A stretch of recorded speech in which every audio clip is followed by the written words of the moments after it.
So good evening, everyone. Welcome to our September 25th Town Council meeting. We have a nice full house with people here from even out of town because first thing on our agenda, our conference agenda, I'm always anxious to get started, and then I get this look from the municipal clerk that she has to open the meeting first. So. Sorry. I'm Yes. sorry. This is to inform the general public that this meeting is being held in compliance with Section 5 of the Open Public Meetings Act, Chapter 231, Public Law 1975. The annual notice was emailed to the Star Ledger and filed in the Township Clerk's office on October 25, 2017, and published in the West Orange Chronicle on November 2, 2017. Councilwoman Castellino? Present. Councilman Guarino? Present. Councilman Krokoviac? Present. Council President McCartney? Present. Please let the record show that Councilman Cirillo is absent this evening. Thank you. Okay, so now we can get started. I was anxious to get started because we are celebrating tonight an anniversary. What do you want to call it? Yeah, we have a resident here in town that served on the West Orange Scholarship Fund for 50 years, and we know that our volunteers in town just make the whole world go round, and this particular woman has been doing this for 50 years. So I would ask the mayor to come up with a proclamation. We have all of the members of the West Orange Scholarship Fund here to celebrate, and members of Alice's family also that came in from out of town. So welcome everyone to tonight's meeting, and I just want to say I'm so sorry, can't do anything about the weather, but what a dreadful day. But my understanding is that all of this rain means good luck and health and happiness. That's what it means. Thank you. Welcome, Mayor Priestley. Council President, thank you. And thanks to the members of the council, and welcome to everyone who's here. So those of us in government like to convince ourselves sometimes that we're really important to the future of the community, but we all know that the success and the heart and the spirit of any community really survives within the volunteer efforts of the people in our community. We all know that we've been blessed for years to have strong volunteers in our PAL, our Mountaintop, organizations like Unico, Rotary, the Lions Club, PTA members, organizations, fundraising efforts, on and on and on. We can talk about people who really contribute to the spirit and the heart of this community because they give of themselves to their neighbors for no other reason than they believe in a cause and they believe in the spirit and the future of the community. So tonight we're going to talk about a very special volunteer, as the council president mentioned, in what is hard to believe, but she's given 50 years to the scholarship committee. And we're here tonight to recognize Miss Alice Freed.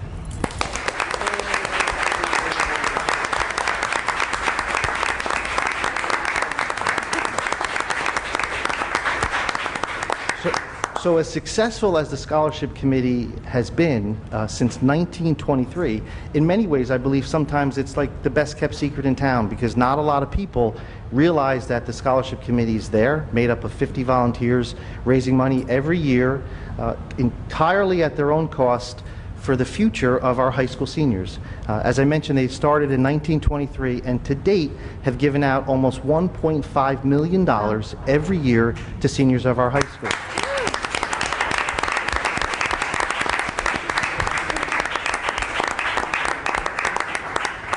This past year alone, in June of 2018, they gave out $92,000 to our high school seniors, thanks to the efforts of the committee members that are here and the long-time commitment to Miss Alice Freed. Mm-hmm.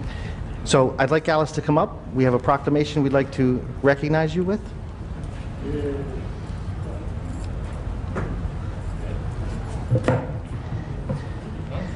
Alice Freed is being honored for volunteering her services for 50 years on the West Orange Scholarship Fund. And whereas Alice is the daughter of Jeanette and David Green, who moved to West Orange in 1931, she attended Gregory School, Roosevelt Junior High School, and West Orange High School, graduating in 1950. She graduated from Cornell University in 1954 and Maine Education Seton Hall in 1965. Alice taught for 30 years as a reading specialist in the South Orange, Maplewood, and Parsippany-Troy Hill School District. She was recognized as Teacher of the Year at Rockaway Meadow School in Parsippany. And whereas she married Bob Freed in 1955, and they lived in West Orange and together raised their 3 children, Alan, West Orange High School 1975, Joan, West Orange High School, 1977, and Neshama, West Orange High School, 1982. Their children also attended Gregory School and Roosevelt Junior High School. She was active in the PTA, the West Orange League of Women Voters, worked with the Literacy Volunteers of America, and has been active with the Foundation for Diabetes Research. And whereas in 1967, Alice and her parents incorporated the Joan Green Memorial Scholarship in the West Orange Scholarship Fund in memory of her sister, she became a trustee at that time and continues to this day, began the alumni search contacting past scholarship recipients to give back to the fund, and whereas Alice enjoys duplicate bridge, I don't even know what that is. That is a Silver Life Master. Golf is a favorite sport, and whereas she enjoys being with her family, which now includes their 3 grandchildren, Jeremy, Ariel, and Jordan. Now therefore, I, Robert Parisi, Mayor of the Township of West Orange, in recognition of Allison's contribution to the community and to the West Orange Scholarship Committee, do hereby declare that today, September 25th, 2018, will forever be known as Alice Freed Day in the Township of West Orange.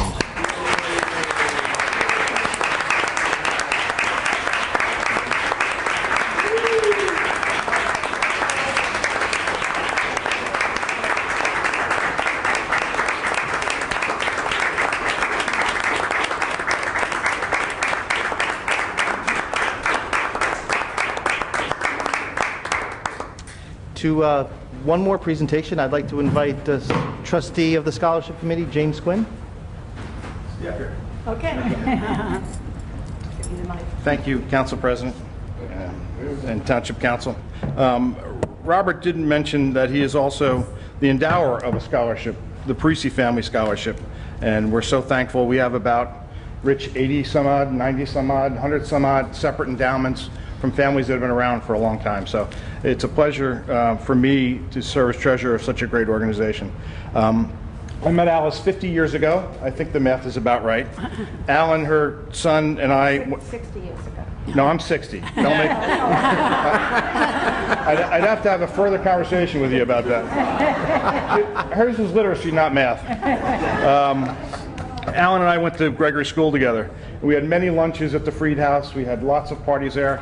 To Alan's sisters, I think I behaved well. I hope I treated them well. I mean, I certainly, that's how I remember it, and let's keep it that way.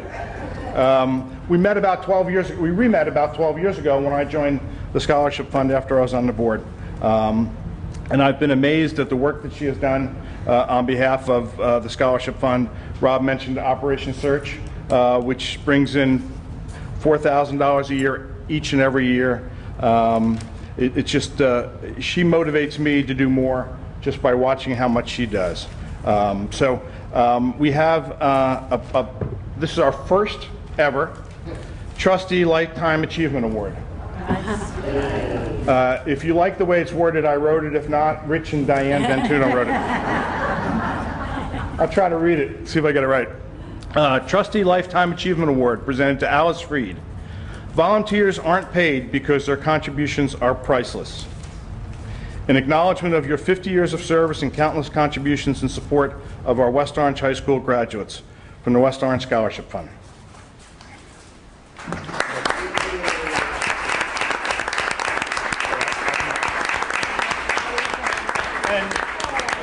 And of course, Rich, remember to bring flowers.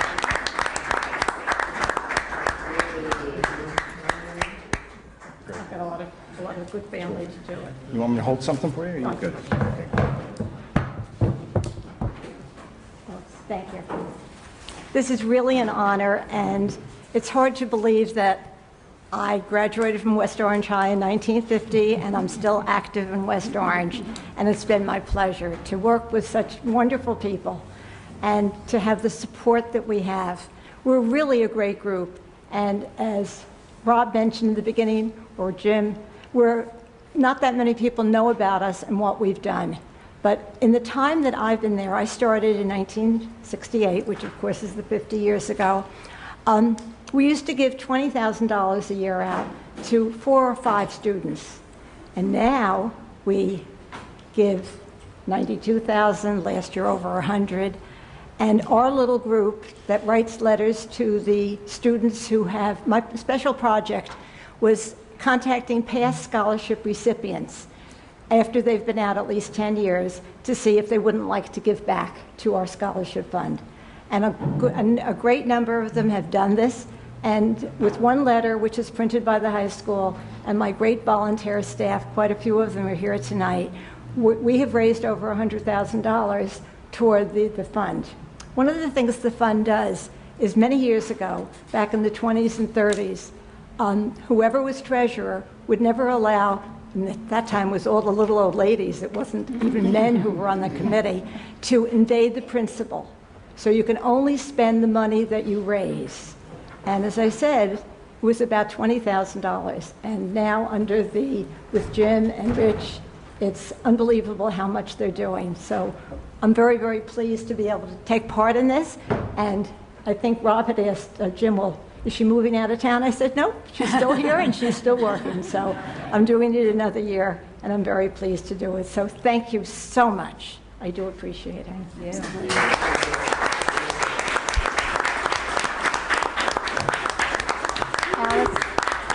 Mayor, Jim, I would like all the members here, there's so many members that have come out. I think it would be a nice group picture for everyone to be recognized. Yes. Okay. Thank you.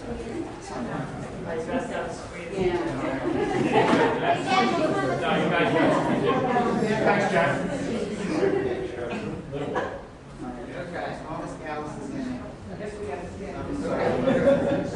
I got every row. Everyone look forward. I gotta wait for our moms to go down. Councilman, oh, yeah, look at the camera. Thank you. Saying I gotta leave the order.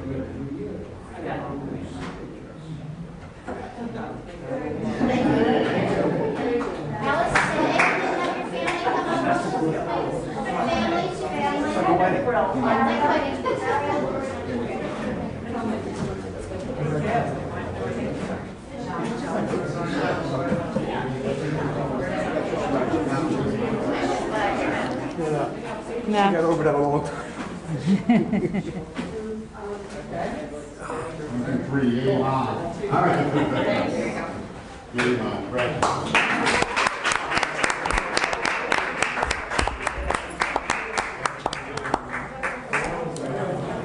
That was quite an impressive group of members working a long time together. And just to note that Mr. and Mrs. Jerry Tarnoff are part of that group. The Rizzolos, forgot his umbrella.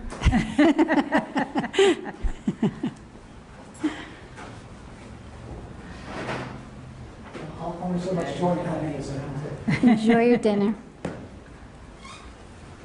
Next on our conference agenda is Fire Prevention Week, and we have our Fire Chief, Anthony Vecchio, here. Good evening, everyone. Thank you, Council President, for letting me come out and give a little dog and pony show here about Fire Prevention Week. What I'd like to first do is read the proclamation that's from the council and the mayor, unless you want to read it. Well, you can read it. Is that It's another customary? celebration of 95 years. Here, Yeah, so there you you can go. read it. There you go. Okay. So here we go. Whereas fire kills 3,500 to 4,000 people in the United States each year, and 80 to 85% of all fire deaths occur in home. And whereas taking simple safety precautions such as identifying and removing everyday home fire hazards can help prevent the majority of home fires and home fire deaths. And whereas proper installation, testing, and maintenance of smoke alarms listed by qualified testing laboratories are part of a system of fire protection. And whereas developing a home fire escape plan with 2 ways out of each room and an outside meeting place and practicing it twice a year with every member of the household are critical to escaping a fire safely. And whereas the nonprofit National Fire Protection Association has been the official sponsor of Fire Prevention Week for 95 years, the 2018 Fire Prevention Week theme, Look, Listen, Learn, Be Aware, Fire Can Happen Anywhere, very catchy, motivates children and families to work together to conduct a home hazard hunt, develop and practice a home fire escape plan, and install and test smoke alarms. And whereas the fire service of the Township of West Orange is committed to the safety of life and property from the devastating effects of fire, and whereas, these proclamations are long, the members of the fire service are joined by other concerned citizens of West Orange, as well as other emergency service providers and safety advocates, businesses, schools, service clubs, and organizations in their fire safety efforts. We, the Township Council... I'll read this part. Okay, go ahead. I'll read this. Sorry. We, the Township Council and Mayor Robert Parisi of the Township of West Orange, do hereby proclaim the week of October 7th through the 13th, 2018 as Fire Prevention Week. This week commemorates the Great Chicago Fire of 1871, which killed more than 250 persons, left 100,000 homeless, and destroyed more than 17,400 buildings, and serves as a motivating force to bring the people of West Orange together to build a safer community. We call upon the people of West Orange to look, listen, learn, be aware. Fire can happen anywhere by participating in fire prevention activities at home, work, and school, and taking the steps needed to make their homes and families safe from fire. We hereby declare 25th of September, the year 2018. The start of Fire Prevention Week, October 7th. Thank you. So I have a little something else. So more than 1.3 million fires were reported by fire departments in 2017 in the United States, resulting in an estimated 3,400 civilian deaths, nearly 15,000 civilian injuries, and $23 billion in property loss. This year's National Fire Protection Association Fire Prevention Week campaign, as we said, look, listen, learn, be aware, fire can happen anywhere, works to educate people about 3 basic but essential steps to take to reduce the likelihood of having a fire and how to escape safely in the event of one. Look is look for places fire could start. Take a good look around your home, identify potential fire hazards, and take care of them where you can. Listen. Listen for the sound of the smoke alarm. You could have only minutes to escape safely once the smoke alarm sounds. Go to your outside meeting place, which should be a safe distance from your home and where everyone should know to meet. Call 911 from outside or at a neighbor's house. Learn. Learn 2 ways out of every room and make sure all doors and windows leading outside open easily and are free from clutter. On behalf of the West Orange Fire Department, I'd like to extend an invitation to the entire community to come out to our annual Fire Prevention Open House, which you're holding at the culmination of Fire Prevention Week on Sunday, October 14th from 10 a.m. to 1 p.m. at Fire Headquarters. Traditionally, we've done it here in the parking lot and in the library, but we wanted to change it up a little bit and have everyone come to our place where we do our stuff, and people can see equipment that they couldn't necessarily see here, so we're going to do it at Fire Headquarters. We'll have fire safety giveaways, equipment and rescue demonstrations, apparatus on display, and we'll also have our famous Sparky the Fire Dog on hand to greet the children. So we hope everyone can come out and join us for a nice day. Thank you. This is the official proclamation. Thank you very much. Appreciate it. Picture.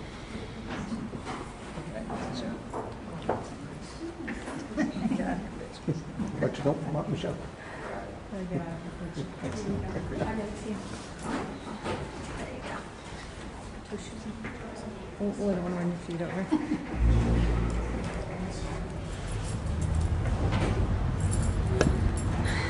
So again, speaking of education, just like Fire Prevention Week, it really just can't be a week, and that leads us right into educating the community about the next proclamation.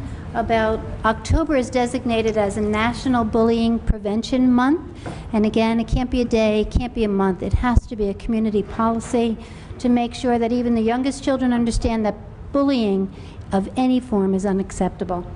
My colleagues, I'm sure, will agree, an anti-bullying campaign cannot just be a day of education or even designating just 1 month.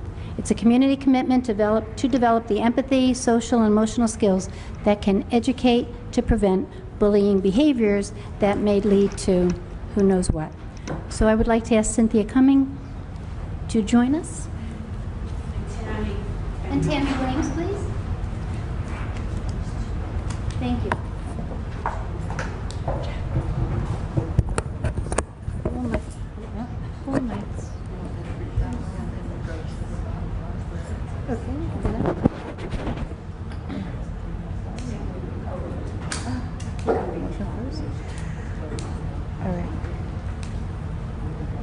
Good evening. I'm Tammy Williams, Chairwoman of the Human Relations Commission, and the proclamation reads, whereas bullying is physical, verbal, sexual, or emotional harm or intimidation intentionally directed at a person or group of people, and whereas bullying occurs in neighborhoods, playgrounds, schools, and through technology such as the internet and cell phones, and whereas various researchers have concluded that bullying is the most common form of violence affecting millions of American children, adolescents, and even adults annually, and whereas thousands of New Jersey residents are affected by bullying annually, and whereas targets of bullying are more likely to acquire physical, emotional, and learning problems, and students who are repeatedly bullied often fear such activities as riding the bus, going to school, and attending community activities, and whereas children who bully are at greater risk of engaging in more serious violent behaviors, and whereas children who witness bullying often feel less secure, more fearful, and intimidated.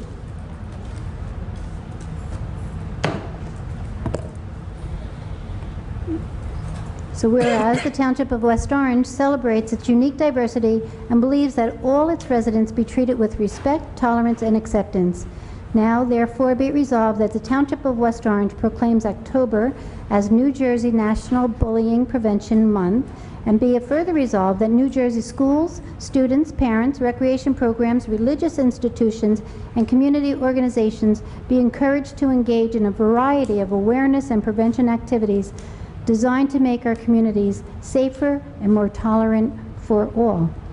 This is signed by the mayor, and what I love that I see Tammy has in her hand, so it's not just a community, we're looking at World Day, which is October 1st, 2018 is the kickoff of Anti-Bullying Prevention Month.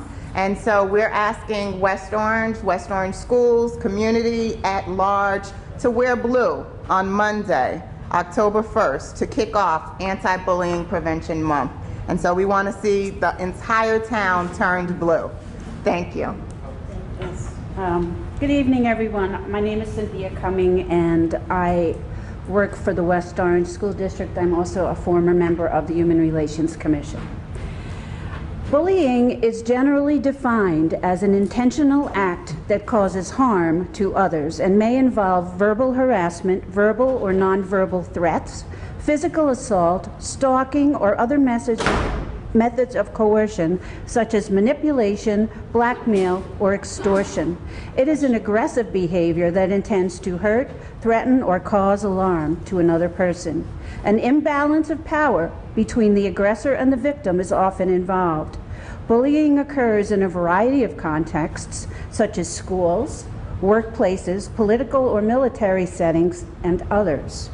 On November 22, 2010, the New Jersey Legislature passed the Anti-Bullying Bill of Rights Act with amendments in March of 2012. During the month of October, the Township of West Orange and the West Orange School District will support the Anti-Bullying Month with activities, events, and a social media campaign that is meant to educate and encourage members of the community to take a stand against bullying and empower those who feel bullied. With one of the most diverse populations in the state of New Jersey, West Orange should be a leader in the respect, tolerance, and acceptance of others, whether in person, in school, at work, or online. We encourage the community to share our posts on social media this month and to keep the conversation going that we are West Orange and that we will not stand for bullying of any kind. Thank you.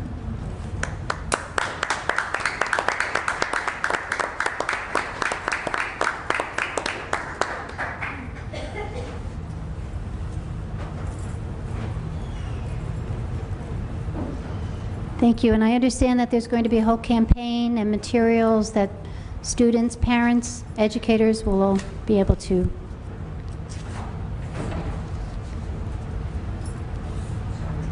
Yes, we will. We'll have a series of different opportunities to engage with this initiative throughout the month. And the culmination will be a Stomp Out Bullying event at the library on November 7th, where we will have a speaking opportunity, skit opportunity, poetry slam that the high school students and anyone that wishes to participate can come out. So we hope that you'll see us there. We'll see you there as well. Thank you. Thank you. Thank you, Tammy. Thank you, Cynthia. Anything else? Okay. Update on redevelopment is next on our agenda. Everything, obviously, is, if you've been going by, is getting done very quickly lately. The R/R is fully rented. I did have a conversation with them. They do have some commercial tenants that they're working on, but still will not tell me who they are yet. And they are also now renting out the Battery building. Right. There are, I believe there are 4 units already rented, and there are some COs for more than 4 units, I think around 60 units. So they're moving along. They did have an open house last Sunday. I attended that Yes. with Michael and Jane Brick, and I felt like I was lingering in the lobby, but I was glad I was, because there was just a steady stream of people coming in. And last night, coming down Main Street, there was a moving van. I actually had to take a picture of it, a moving van of people moving in. So that's good news. Moving along. Moving along. Okay. Council liaison announcement? If I could just, yes, if I could just About- follow up. Okay, question about please. redevelopment? Yes, at the last council meeting, I had, back in, I think it's September 4th, I had just pointed out that Prism was delinquent on their property taxes in Phase 2, and you said you were going to check on it. According to our online database, they're still delinquent on their August 1st taxes. They're not delinquent on this building. They're delinquent on 2 of the other, or 3 of the other buildings. I checked that today. Okay, so when you, which building are you saying is not? The Battery building has been paid. Everything in the Battery building has been paid. I forget what's the name of the section? Phase 2. The part of the buildings in Phase 2 have not been paid, and I've already contacted them and discussed that with them. They're getting paid. Okay, and what's the timeline on that? I didn't. Please. I just told them I want them paid as soon as quickly as possible, and they said they were going to take care of it. Okay. So,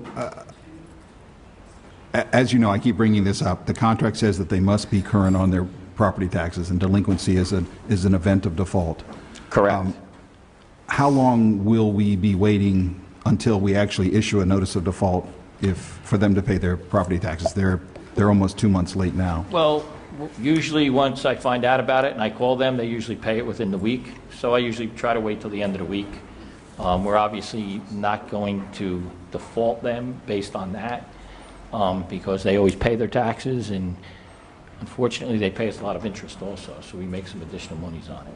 I think last year was about $192,000, if I'm not mistaken, in interest for paying their taxes late. I'm not saying that's the right thing in the world, but we stay on top of it. Yeah, it just seems like it's a violation of the contract. I just want to be clear on this. I had mentioned this back in September 4th, and you said you were going to check into it. It's now 3 weeks later, and they still haven't paid their property taxes. I'll be honest with you, I didn't do anything with it until actually yesterday, and that's my fault. I mean, my son got married, I was doing a lot of different things, so I'm starting to catch up on everything. That was my fault. I did not discuss this with them until yesterday. The reason I raise this is because if you go back several years, this was also the pattern for Phase 1, where they weren't paying their property taxes on time, and eventually were unable to secure construction financing for Phase 1 and had to give up that project. And I'm just... What project? Phase 1. I don't know. What are you talking about? Okay. Prism controlled the majority equity in Phase 1. We waited years and years for them to move forward after we approved them. Okay. They were delinquent on their property taxes as long as almost a year in delinquencies. Okay. They were never able to raise the construction funding for Phase 1 and were forced to give up their equity in the project to DGP. So I'm just concerned that this is the same sort of pattern that we saw in Phase 1. In Phase 2, They are delinquent on their property taxes. They were supposed to file their their initial plans with the planning department back on September 1st. They still haven't done that. And those are the two milestones that they should be doing right now. I'm just concerned, I don't want to wait around another 4, 5, 6 years and find out that they can't secure construction financing. So do you know if they've secured construction financing for phase 2? No, I do not. I did speak with them about having their plans put together, and they said that they would probably have something to us within the next 30 days. But just to go back to what you were talking about in phase 1, I'm not so sure that the reason they brought in a private investor was because they couldn't pay their taxes. No. But that's a difference of opinion between you and I. No, I don't think that was the issue. The issue was they didn't have. That's what you just said, though. You just said that was the issue. Okay, well, let me clarify. Taxes. But that's my opinion versus your opinion. Go ahead. Their inability to raise construction financing and their apparent inability to pay property taxes on time as required under the contract both stem, I think, from the same source, which was that they did not have the financial viability to be moving forward with that project. I disagree with you on that, but that's okay. Okay. Any other questions? Nope. Okay. Council, yes, you have a question about redevelopment? No. Oh, we're doing council liaison? Yes, wasn't there a lawsuit by residents on that property? I wasn't involved at the time, but wasn't there a lawsuit by residents on that property? Could that have been held up? Yeah, that's what held it up. In the beginning, like 5 yes. years? In the beginning. Okay. Absolutely. Okay. In the beginning. Yep. In the beginning, but they were also, it took them additional years outside of the confines of that lawsuit in order to try to move forward on this, and they were never able to do it, and that's why we got DGP. Difference of opinion. We're moving on to council liaison announcements. Did you want to go first? Okay. Yeah, I'll go after you. You can Okay. go first. Thank you. Thank you, Councilwoman Castellino. Thank you, my colleagues. First of all, a big shout out to the West Orange Downtown Alliance for another successful 5K, Mayor's 5K for women's ovarian cancer. So a big shout out. Thank you for all the volunteers. It was great. Up to date, according to Megan Brills, and I'll let Megan talk about it too, it's over $100,000 of money is still coming in. So congratulations and thank you to all. Thank you to all my colleagues that showed up to help. It's a very good endeavor, and it shows how our town comes together. Thank you very much. Also too is like the great murals on Main Street, and I'll let our executive director talk about that. I had to pass them a couple of times because I couldn't believe how good they look. So they're really fantastic, and I can't wait to see more. People have some place when they come down to Main Street to see the new stores and new restaurants, and to see the great new murals. So I'm really excited, and I'm proud of the board. Thank you. Going on to the West Orange Pedestrian Safety Advisory Board. There's some great things that have come out of our advisory board. Not only was the Alyssa light, traffic light in coordination with our town council, the Board of Education in the County of Essex, and it's really a great light. People are really getting used to it, and it's a safe environment for our students coming out, even for me when I came out from the soccer tournament at Alyssa Drive and Lincoln Field. Also, another thing is, my goal right now, and I've invited the West Orange Council of PTAs through Lee Sutton to join my board, to bring the school system into to West Orange Pedestrian Safety Advisory Board to get their input from the educators and the teachers and the resident and the parents on things that we can do to make the environment and the pedestrian environment, especially in our school areas, safer. And so we're going to bring them in onto the West Orange Pedestrian Safety Advisory Board. Have the big shout out to Mike Dammamiller, who worked with a parent at Mount Pleasant School on a new traffic pattern, but that traffic pattern, the signage will have to go through the police department, to Mr. Lepore, so that's all being worked on. Also, I'm taking a walk on Friday with Mr. Lepore, Lee Klein, and Mike Dammamiller to point out places where we're putting our new fancy LED stop signs around, particularly around school neighborhoods within the township. We're really focusing on this and getting a good view. And I can't say enough about Mr. Lepore, but Mr. Mike Dammamiller and Lee Klein are two great traffic engineers who've educated us and helped us make our program even better. Another big shout out to the West Orange Pedestrian Safety Advisory Board, particularly Lori Kaffner. We are getting the Silver Award this year in Safe Routes to School from Easy Ride, New Jersey. It's the second time. Next year we're going to go for the gold, and we're really looking forward to that. So West Orange will get the silver medal in the whole sustainability of Safe Routes to School. And if you don't know about the whole concept of Safe Routes to School, it's also exercise, it's physical, it's also sustainability of making children walk and safer routes to school so they could walk to school safer. It helps them exercise, particularly with the increased amount of juvenile diabetes that are coming. So getting them to walk, getting them to ride their bikes, this is part of what we try to do. And also for our seniors, it makes it a safe route, not only to schools, but safe routes to other areas within the town. It's called walkability. It's aging in place and walkability. And that's what we're trying to do. So I'm really proud of my board, the people that work. We have great volunteers. A big shout out to the Bodlani family for a fantastic another run for Nikhil and the input that they put into the Pedestrian Safety Advisory Board. So we're really moving on. Also, to quell some things, the next council meeting, the resolution that I put together with work from residents and work from the county and from the engineering department and the traffic engineers on my board, the 15 points that we'd like the County of Essex to help us with and to move on with their increased cooperation, particularly with speed bumps, signages, the timing of the traffic lights, particularly in areas of senior citizen housing. So to bring that all together, so we're pulling this all together, we're working in cooperation instead of being accusatory and saying the county does nothing, which is far from true. We're working as a partner with the county and with their engineering departments to make West Orange a more walkable community, particularly for our seniors and all our residents. So just like to bring that out. So these points are being addressed with our resolution. It will be at the next council meeting, Council President, and we should have that from legal sometime next week. Jessica's working on that as we speak. Another big call out too is to the West Orange Fire Department, who was a big help at the Essex County, our fall tune-up, which is a cooperative soccer tune-up between the Township of Livingston and the Township of West Orange. We had 178 teams from all over the state.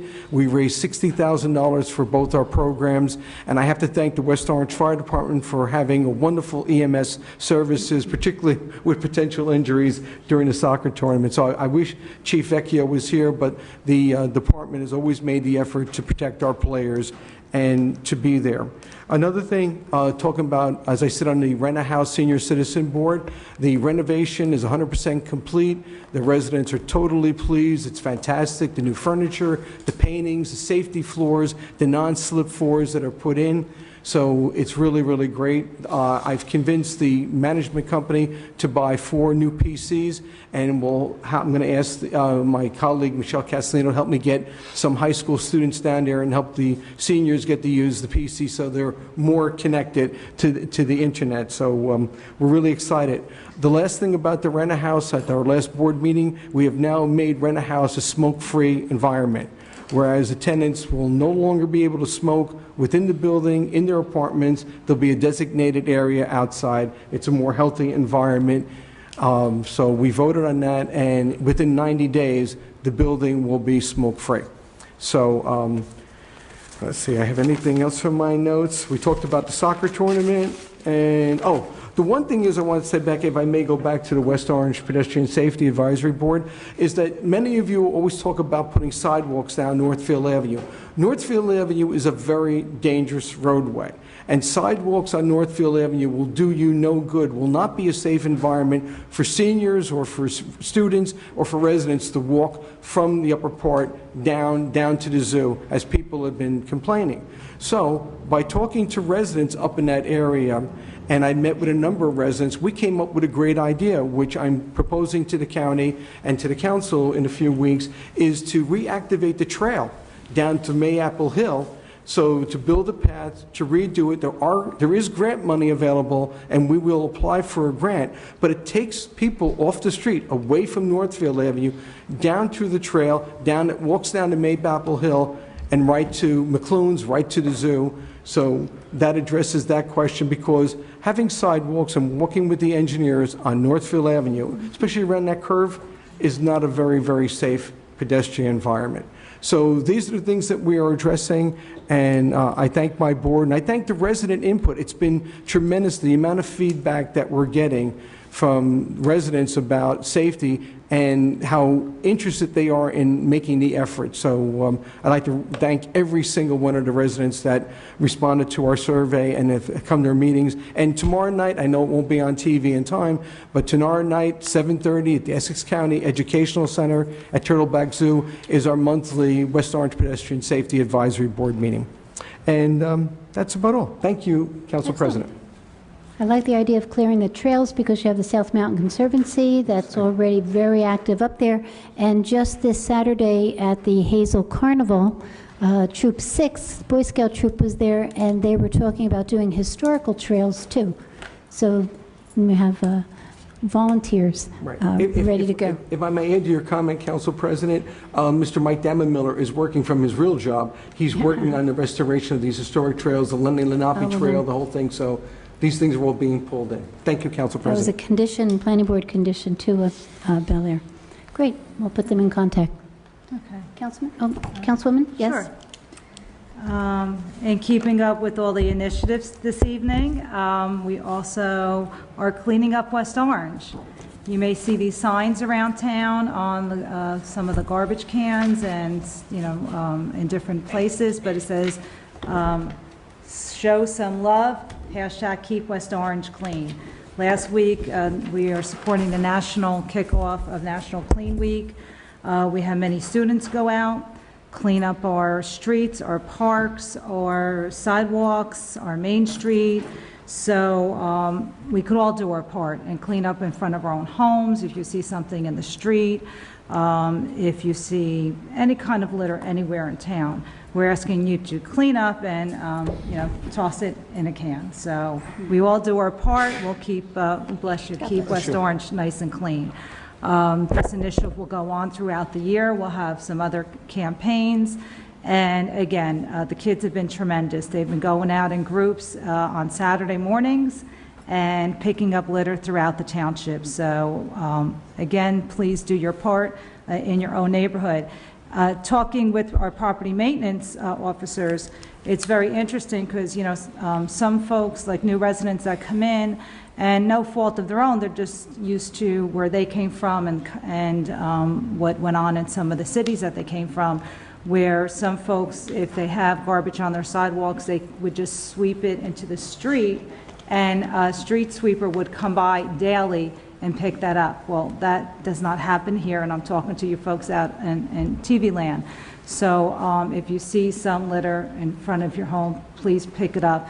Our street sweeper comes, you have a schedule on your street, and so it's up to you as a homeowner, or if you're renting a property, or if you're a store owner, to please make sure, get a broom, keep everything nice and clean. So let's show some support and keep West Orange clean. With that, a few announcements. Next, in 2 weeks, the West Orange Public Library, Friends of the Library, we will be having our annual fall book sale on Saturday, October 6th from 10 to 4, and Sunday, October 7th from 10 to 3. If you're a member of Friend of the Library, we are having our annual wine and cheese reception on Friday night, October 5th from 7 to 9 in the downstairs in the lower level room. So we hope you could all come out. All proceeds go to support the library and the Friends group, so we hope you could come out and spend some money and buy some really nice donated books, and we appreciate all who've donated the books for the book sale. We made, I believe, a couple $1,000s each time we do this, so again, all proceeds go to help our West Orange Public Library. Also, saw Mr. Kuby today, and Mr. Sayers. Maybe I should have mentioned it earlier, maybe a little later on. This is really so much a report, but I know the architect has come to the library. The roof is now going to be scheduled to be put on. I guess it was good news that they don't have to rip off; they could just place on. So that was good to hear. And the architect has been making some other evaluations. So I know they're very appreciative that the council, we had a bond to support our library and making improvements. For those of you who don't know, we have a 5-year plan that the library had put together, and we're going to help, follow it and try to fund things for them each year. So it's great to see some renovations being made. The facade was replaced a year or so ago. Now the roof will be done and some other improvements. So again, if you could come out and support the Friends Group, we're able to supplement and get some other needed items that the library is in need of. Our West Orange Public Relations Commission has been working hard. A few of our commissioners here this evening, and Ms. Anderson, we're putting together a resource guide for the township. I know the West Orange Chamber had put out a information booklet. This will come out in January, so we're excited about that. Our commissioners have been working really hard gathering the information, and hopefully it'll be a good benefit for our township residents. A nice communication piece. What we've been hearing is to have a guide, to have resources so we know when events are, so we have information for folks outside of town to see what we're all about. I think you'll be pleased when it's done. And again, thank you to all the commissioners. They've been working really hard getting information that's much needed, not only for our residents, but folks from outside West Orange could see all the great offerings that we have here in the township.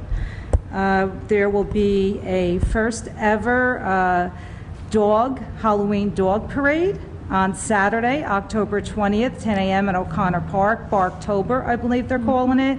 The Recreation Department is working with some of our residents putting that together. So if you have a 4-legged friend at home and you like to put, a costume, there will be prizes. So go out on Saturday, October 20th, and it'll be a lovely time at O'Connor Park. I believe the mayor and some other folks will be judging. So prizes for your pets. And let's see, in regards to senior services, so I have some good news. I've been working with Stefan Zakella up at the high school, and the mentoring program that we did last year, we were able to work with the students and from intergenerational programmings with our residents, from some technology programs, chair yoga. The kids are really excited to work with our residents, and that will be coming soon. This month they've been very busy just assisting Principal Moore in welcoming the new freshmen. They have Fan Fest, will be this Friday up at the high school, got rescheduled.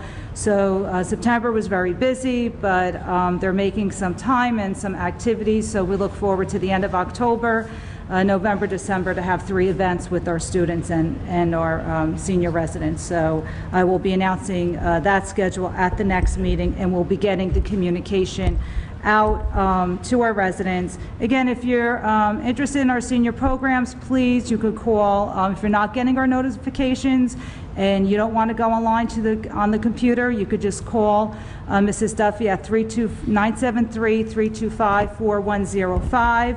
You will either get put on an email blast, or you will if you request it, they'll mail you the flyers home. So you'll get a copy of all the events that the township has to offer.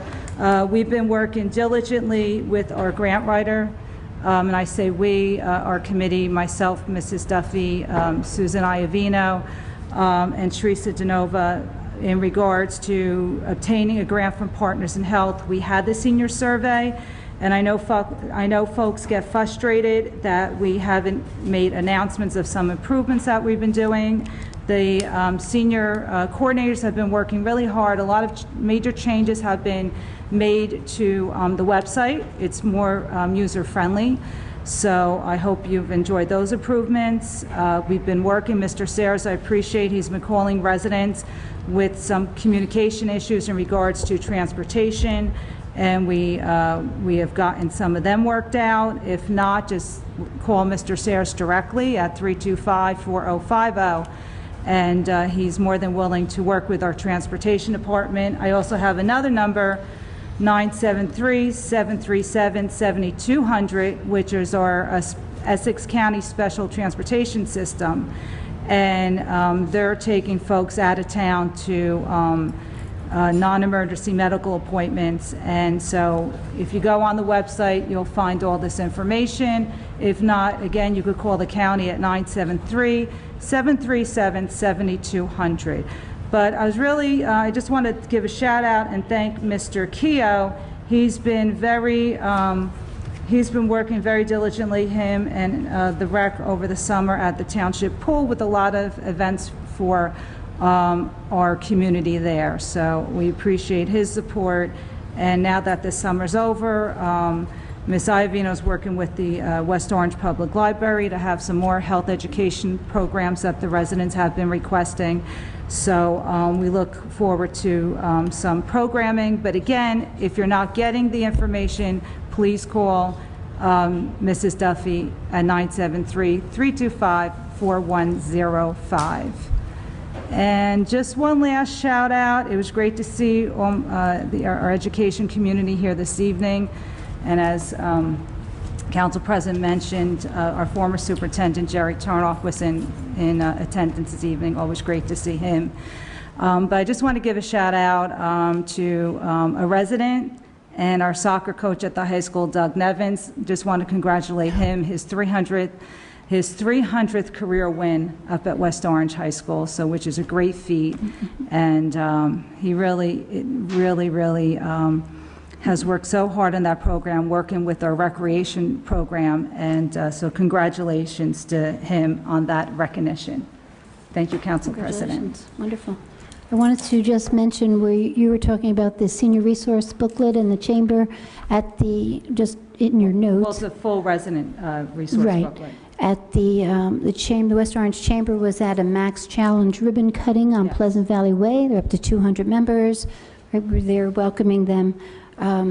There were people from the chamber that their business is actually to help seniors with their insurance files, medical records, just to organize and help and be helpful. So that might be a nice addition as a resource for your booklet.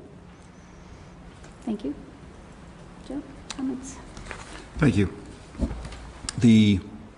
There's an item on the agenda tonight for updating the Open Space Committee's master plan, and we're moving forward with that. If anybody wants to contribute to the future of open space in West Orange, please go to the website, find contact information and meeting information, and we'd love for you to join us. And Councilwoman Castellino covered the subject of the book sale.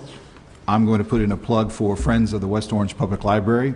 The night before our annual book sale, we have a Friends of the Library Gala, and if you would like to attend, and it's a lot of fun, you can go to the public library website, wopl.org, click on the little box at the top that says Friends, and you can apply and join the Friends. And if you can join the Friends, you can attend our gala and volunteer to help us in the following 2 days. That's it. Thank you, Council President. Thank you.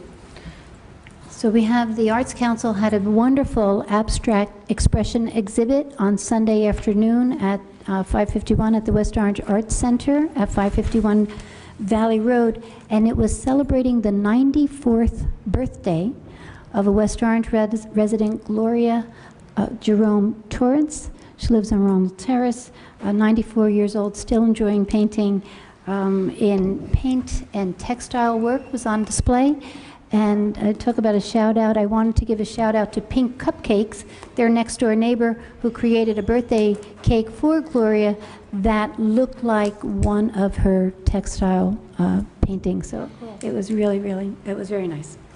The West Orange Environmental Commission meets tomorrow night, Wednesday, here in the conference room 109 at 7 o'clock. Everyone's invited to attend. And I have an invitation here for the Muckers Ball, the Friends of Thomas Edison National Historic Park 5th Annual Muckers Ball. This year we have Dancing Through the Decades, live performances and instruction from Theater Next Door, and our legendary own West Orange resident Jim Keefe provides the music. Tickets are $45. You can go to friendsofedison.org, foedison.org for tickets. And dinner is provided by the Wilshire Grand Caterers, Libretti's. Desserts come from the Manor, Dunkin' Donuts, coffee and tea, Supreme Bakery, and Folklore Artisanal will be on hand this year. So everyone's welcome. October 6th from 5 to 9, under the tent at Thomas Edison National Historic Site here on Main Street, 211 Main Street. Everyone's invited to attend. Next Wednesday, if next Wednesday is October 3rd already, we have a planning board meeting here in council chambers at 7:30. Resolutions for the zoo include the zoo and otter exhibit, renovations there, new parking deck and train ride depot. We have 2 applications. One is for Kessler Foundation for office space and Belvedere Homes at Kunz Way in Bel Air. Everyone is invited to attend. Madam Clerk. I'm supposed to do this. Oh, yeah, the calendar, sorry. You're right. I forgot to put that on the conference agenda, but everyone got the information, so we need to discuss it. The dates were fine for me, and I know I had responded to Karen about October. The only date in October, there were so many holidays in October that if we can go with one meeting, I think it's easier to go with one meeting than move the council dates around. And I didn't know, I don't think I have that with me, if that works for anyone else. Do you have any conflicts with the calendar? Did you get a chance to look at it? Yes, no, I'm good with all of the dates. Again, I just want to sort of raise the issue that in our ordinance, it says that we meet twice a month, except in July and August. So I certainly would like to try to find a time in October to meet a second time.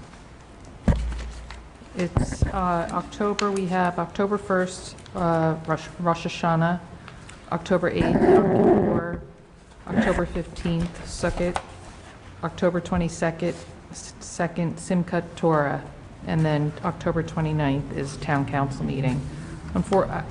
I would suggest going forward we change the ordinance because it's almost impossible to maintain it with all the different holidays, school functions, election day, all different types of things that come up throughout the year. Is October's... Those are September Jewish holidays. This was October of 2019. Yeah, they're on October. I'm sorry, this is for next year. We're plotting out our calendar for 2019. Thank you. Is October 7th a Board of Ed meeting, or I don't does know it that. really That I matter don't know. if they do have one? Because, I mean, I'm okay on a Monday night. It doesn't have to be a Tuesday night, right? Yeah, I Right, mean, I'm it could be okay on switched. Monday. I know that will prevent us from getting, the package, I'm okay with getting mine still on Thursday. I don't need the extra day to prepare. I mean, we can't have everything, if you move it to the Monday. I wouldn't expect you to have it on Wednesday, is what I'm saying. I Right. don't think that would be fair. So that's the recommendation. If we're going to Well, the squeeze it reason we in. avoid Wednesdays and Thursdays is Be a because Thursday. we have other boards that meet on those nights. On Monday? On Wednesdays and/or Thursdays. Yeah, we couldn't do it then, yeah. Yeah, I so could that's move why them. we did Mine's it. are We Wednesday. went I with a can move them. Monday. I think the recommendation is to have the meeting on the Monday, October 7th. Right. Is Yes. that what you would like to do? Yes? Yes? I think that's All the- agree? I think that's the Okay. best we can do. Okay. Done. Thank you. All I right, think so it took it'll us be an October hour 7th last year and to go through October that 29th. calendar, right? Yeah. Didn't it take us an hour last Well, year to go it took through us that? 3 weeks, because remember, this was first brought up 3 weeks ago. And we didn't see it. Okay. Madam Clerk? Okay. And December, it's right in the middle of the month, so that's not too bad to have one meeting, because it's right in the middle, and then it's the holidays, the end of the month, so I'm good there. The We Board just- of Ed meeting's October 8th next year. Oh, beautiful, Yeah. okay. I just was looking for that. Okay, so we're going to open the public meeting. This is to inform the general public, I'm sorry? Well, we're saying that we can't meet on the 8th, but the Board of Ed can meet on the 8th? Yeah, that's got to be That's a can't be right. misprint, maybe? Yeah. Well, that's what they have scheduled here, so. Oh, no, Columbus Day is the 14th. I'm saying would they be closed, but they, It says Yom Kippur at sundown. is there anything else that 7th that they It's would? the eve of Yom Right. Kippur, which Sundown. so. I Oh, don't it's know. the eve. Yeah, it starts at sundown. That's, Erev. that's why. Right. Yeah, Okay. because you start observing on, Right. wow. Okay. And then Monday, the 30th is the eve of Rosh Hashanah, so that's out. Right. Wow. No, it works for us. The question was on the Board of Ed. Right. Still works for us to move it to the Monday. Yeah. Okay. This is to inform the general public that this meeting is being held in compliance with Section 5 of the Open Public Meetings Act, Chapter 231, Public Law 1975. The annual notice was emailed to the Star Ledger and filed in the Township Clerk's office on October 25, 2017, and published in the West Orange Chronicle on November 2, 2017. Councilwoman Castellino? Present. Councilman Guarino? Present. Councilman Krokoviac? Present. Council President McCartney? Present. Will everyone please rise for the Pledge of Allegiance? I pledge allegiance to the flag of the United States of America and to the republic for which it stands, one nation, under God, indivisible, with liberty and justice for all. The council is now in their public meeting. Good evening. Anyone have public comment? Look like you're ready to go. Okay, be next. I'm sorry. Gretchen, I'm going to jumble things around for 1 second and talk about the murals before I talk about the 5K. As you know, we printed 2 murals this past week, and I wanted to introduce everyone to Ryan Zorad, who was the artist that actually created what the murals were going to look like. What ended up happening was we got a phone call or an email from Main Street, New Jersey, saying that we had an opportunity to participate in the printing of big murals, small murals, that were going to be this new roboted spray paint company called Spray Printer. So of course I said, absolutely, we're involved. What are the details? Let me know. So we sat on a couple of phone calls in August, and then I went on vacation for 2 weeks. And I kind of said, we really want to do this. Mike Brick, you have to jump on board and figure it all out. So Mike ran into his neighbor, Ryan, who's definitely our new best friend now. So I just want to let him come up and talk a little bit quickly because the clock is getting really late and I don't want to waste anybody's time. But the murals are really amazing. What I saw when we were printing the murals was people getting out, coming downtown, parking their car, and then walking past Americana Diner that used to be called Tory Corner Diner, which I think has been here since 1926, saying, we have a diner downtown? Right, so people just don't notice stuff. And now it's, they're coming down to take a look and they're noticing the new jewelry store and the clothing stores and the new bakeries that are there and the diner that we've had on Main Street for a while. So we're very excited about what these murals are going to do with bringing people downtown. Our hope is that it's an economic driver for us. Everybody asks, where's the mural? Next to Schneider Hardware, across the street from Willow and Olivia. So the name dropping of names is definitely what our angle was going for. The 2 places that we chose for the murals had landlords that were exceptional to deal with. We didn't know what the end result was going to be. We didn't know when we were going to do it. We didn't know when they were going to be here. And both landlords said, sure, whatever you need, Meg. And we just went to town. So I want to introduce Ryan, our resident, and he'll talk a little bit about one of the murals, which you got to come down and see it. This is the Edison mural that's on 269 Main Street, and Ryan will talk about some of the elements in there. So you got 5 minutes, Ryan. Okay, go on. Quickly. You'll collectively have 5 minutes. No, you got 2:59. Mike Brick, good evening, everyone. I'm the secretary, and I'm in charge of promotion and some marketing of the Downtown Alliance. And we got this project, and we ran with it. And it's just like what I've been doing for the past 50 years. You get a project from a client, and then you say, how the hell am I going to do it? So we pulled it together with Joe Fagan, with Megan. We got the theme going because you have a blank wall. What are you going to create on the wall, and how are you going to do it? And it's kind of a mysterious printing process.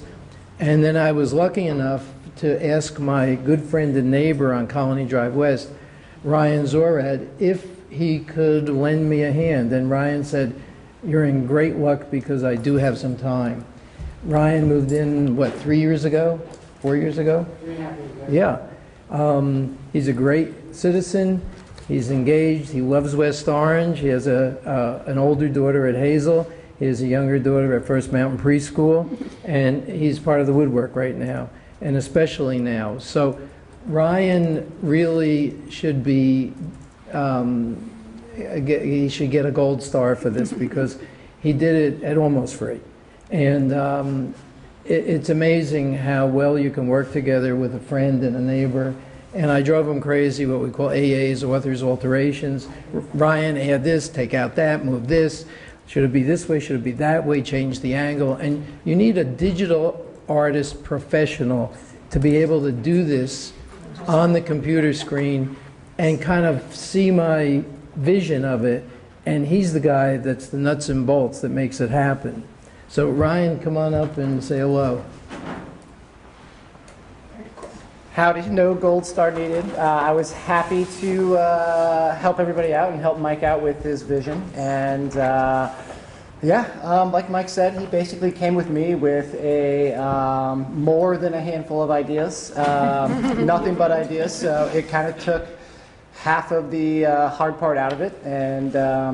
And yeah, like Mike was saying, he came already with the spray printer kind of technique in mind. So we kind of thought keeping stuff with a level of photorealism and detail to kind of preserve all the elements that we're looking for. You know, in the Edison mural, you'll see obviously the light bulb and the phonograph and the Ediphone and the battery and other little elements to it as well, you know, with the invention of the film process, with the film strip. So we kind of threw literally and figuratively everything at the wall on this one. And same thing with the Main Street mural as well. We wanted to take advantage of the realism that the printer offered and just kind of did a nod to 1920s Main Street and with a kind of futuristic element into it, and that's where we're at today. Very cool. Yeah, thank you, everybody. Thank you.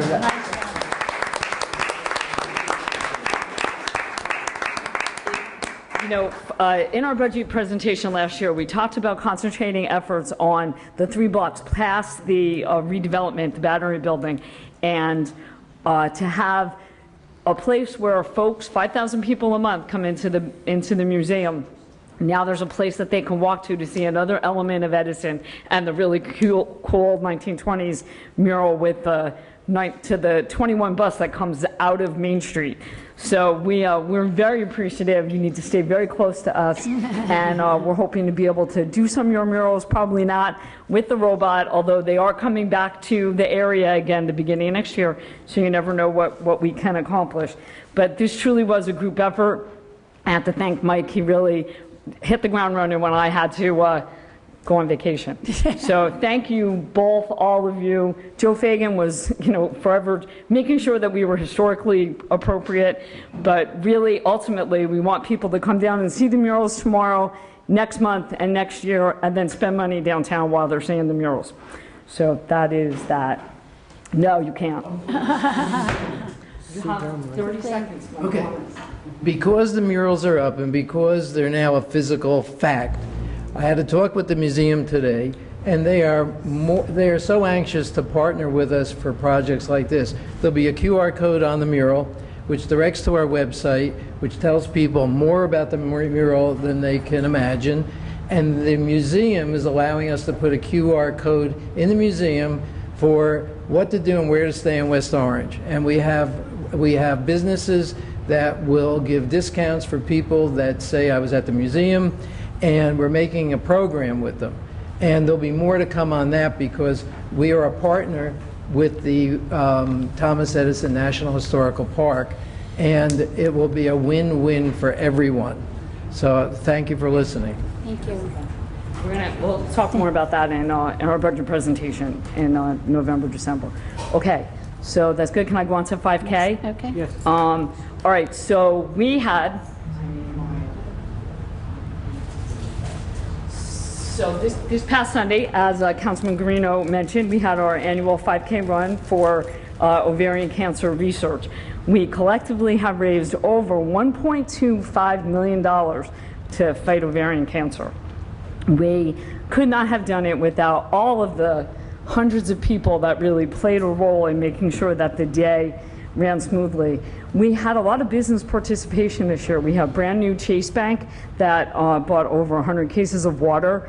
We had John McElroy at Select Towing that got 100 cases of water out of Costco to his shop and then to Main Street at 6:30 on Sunday morning.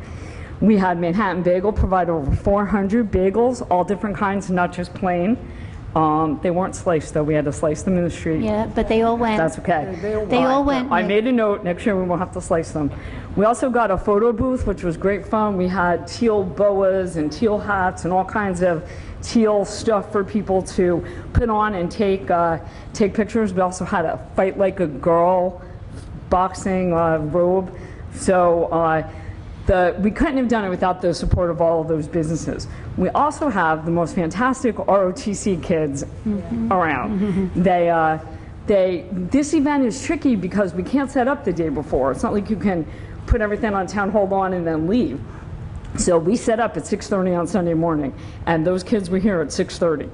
And they were a great help. We didn't have to pay all the public works guys that we normally do because those kids were there to haul everything around and set everything up, and they followed directions specifically. They were just amazing, and there was a bunch of them. I said we need like 25. I think the whole 153 cadets were here to help us. So they were really, really helpful at 6:30 and really helpful at 12:30 when we were cleaning up. So. I want to read to you because Shari Beth, who wasn't able to be with us, she helped start the large amount of fundraising that we do. But ovarian cancer is a seriously deadly disease, and she talks, when she gets to say at the day is what this day means to her, she talks about it as a celebration of life. And Jen and I, the NOCC gal, we got this email on Sunday at like 4 o'clock. And it says, to whoever this goes to, thank you so much for the wonderful walk today. Last year, I was going through chemo, and I tried so hard to be there, but it was an awful day for me, and I couldn't attend. This year, I walked in the 5K. It was an amazing experience, and I thank you for making me feel so very special today. You did a great job. Love, and she said her name. So that's what happens on that day. In 5 hours, we embrace, there's 1,300 people that tell everyone how much they're loved and they're cared for, and then you see people that are running with pictures on their shirts because of the people that didn't make it. So we are very proud to be able to do this. The support is amazing. We're going to continue our fundraising effort, and we missed one of our bronze medal winners. Gretchen, come on up. Sue, would you come on up too? Sue and Jerry were there to award medals. Gretchen missed her medal award, and she's run the last 3 years and has medaled all 3 years. But what's interesting about Gretchen, I'm going to stand up here. So okay, go over there. Okay, I'm big enough now. What's amazing about Gretchen is that she took 3rd place in her age category, which was 70 to 79. And she's 79, believe it or not, which is tough. The 2 people that ran faster than her were 70. Wow. So, yeah, right, in that category. Right. Yeah.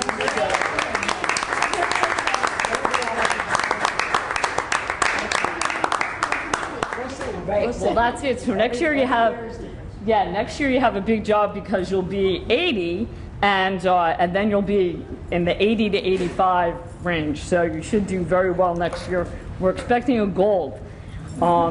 that's really all I have to say. Didn't mean to take so much time. We just have so many exciting things happening, and we need to thank you and make sure everyone knows about it and come spend some time on Main Street. Thank you. Great job.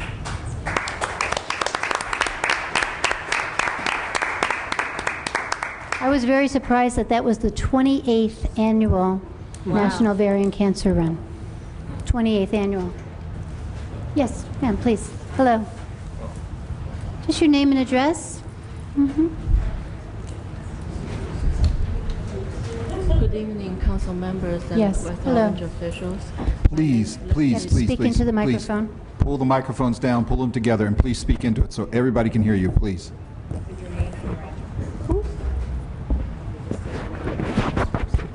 My name is Leslie Cui. I live in 23 Kent Terrace. Speak louder, please. It's not picking you up. Kent's Terrace. I'm sorry.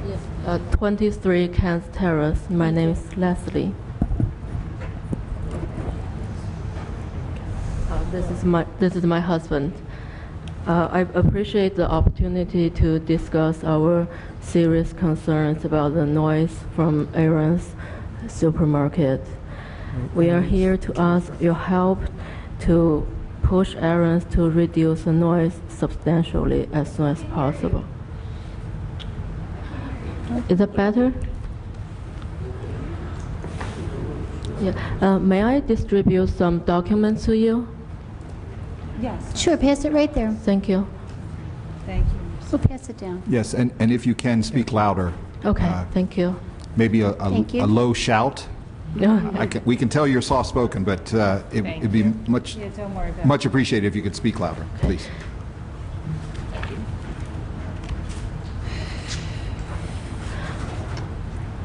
So Aaron's grocery store built an addition freezer to the original building, and the cooling machine is very loud.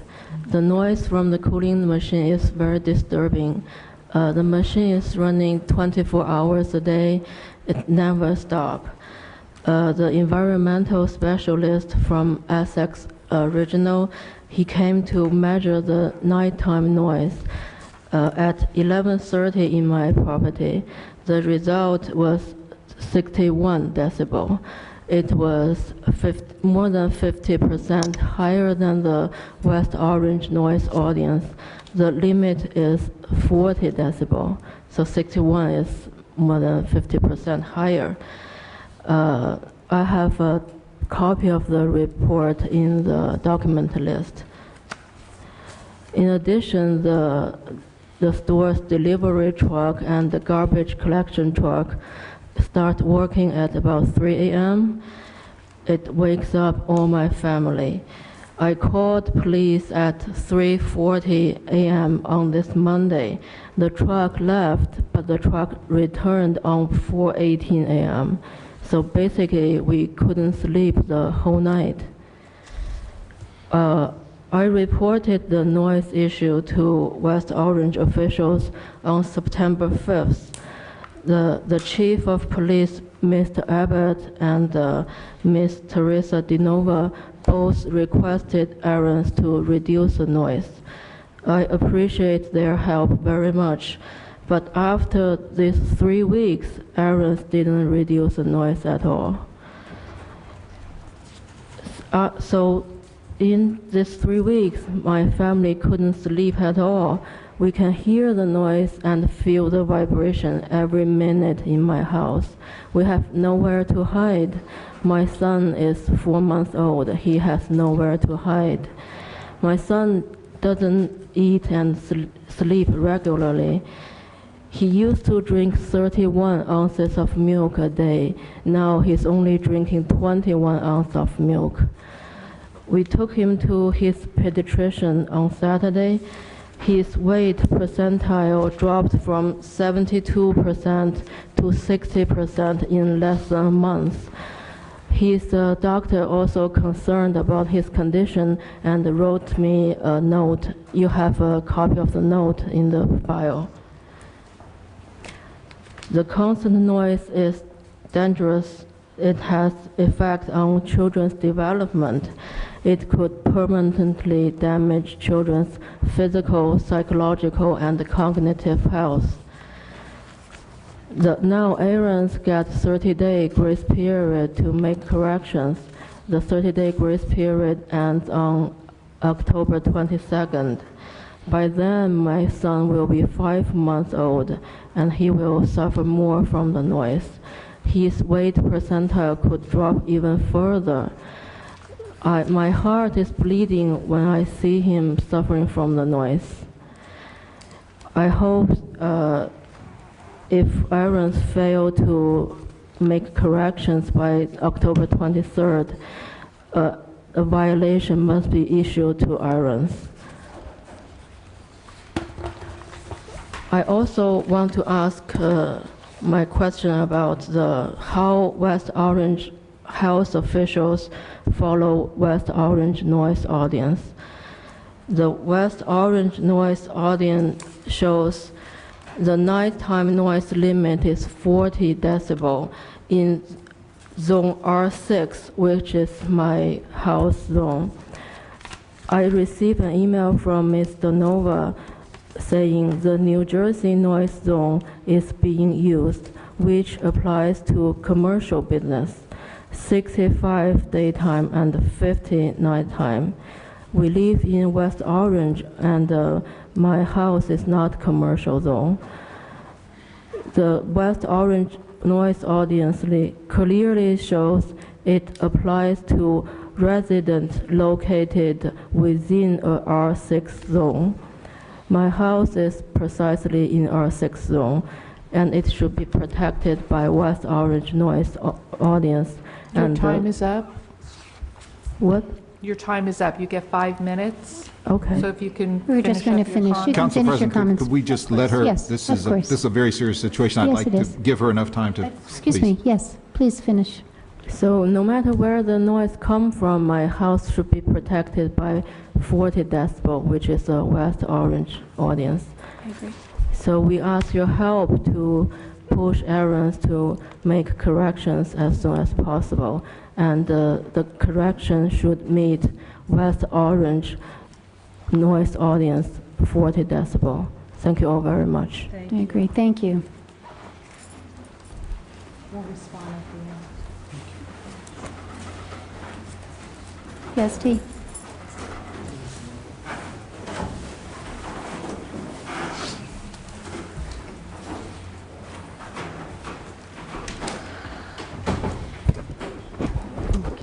Good evening. My name is Sidel DeMayo. I live at 25. Can you repeat your name, please, ma'am? I couldn't hear it. Sidel DeMayo. I live at 25 Kent's Terrace. Aaron's is in my backyard. Thank you. And so I too am here regarding this very serious issue. Since they opened around 3 weeks ago, my quality of life has gone from 90% to minus 90%. There are serious issues affecting my family's health and welfare.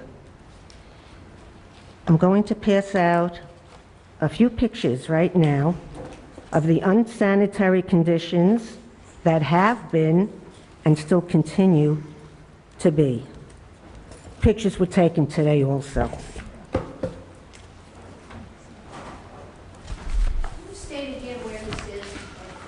624 Eagle Rock Avenue. It's the new Aaron's Market.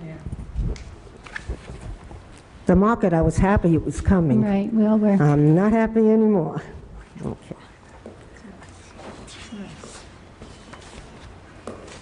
Continue. Okay. What I cannot give you are pictures of the noise. Look at my eyes. You see the bags? I have not slept more than 5 minutes since that store has opened. Nighttime noise measurements were taken at my home on September 13th between the hours of 11:10 p.m. to 12 midnight. The sound levels were in the range of 61 to 63 decibels. It's constant, it's steady, with our windows closed and our TVs blasting and our air conditioners on, we hear it. It's never stopping. 24 hours a day, 7 days a week. As victims of the noise, our quality of life and health cannot be sacrificed any longer. I always thought that government's main role is to protect the health, welfare, and safety of the public. Ours is at stake. Aaron's is in violation, and this should be taken care of. I mean, we should not have our health be sacrificed any longer. I can feel myself getting sick. Aaron's has been operational while not in compliance with the proper permits and inspections. Their TCO expires on September 29th. The supervisor does not have the required food manager certification as required by the state.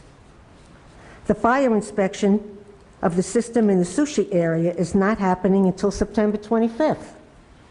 A revised electrical drawing is required. An addition was put on the building without a permit. The HVAC coolant and refrigeration equipment was installed incorrectly and without inspection. You never hear a coolant on any market. They're on top of the buildings, not on the side blasting sonic booms into someone's home, which they're doing to me and to my neighbors. The garbage is still being kept in unsanitary conditions. Pictures again were taken today. The attached pictures show photos of plastic bags of garbage on the ground alongside empty dumpsters. Boxes are on the ground alongside empty cages. Even after township official Teresa DeNova sent them instructions stating all garbage needs to be removed from the ground and stored in a dumpster with the lid closed and cardboard organized in the cardboard cage. Waste collections must be at an interval to prevent overflowing, and collections may not be prior to 6:30 a.m. They've come as early as 1 a.m. and woken us up. Also, delivery trucks may not idle more than 3 minutes according to state code. They idle for many minutes. They're there sometimes for 15 minutes in the middle of the night, idling, backup lights. We call the police. They're gone by the time the police are able to arrive. So that doesn't help too much.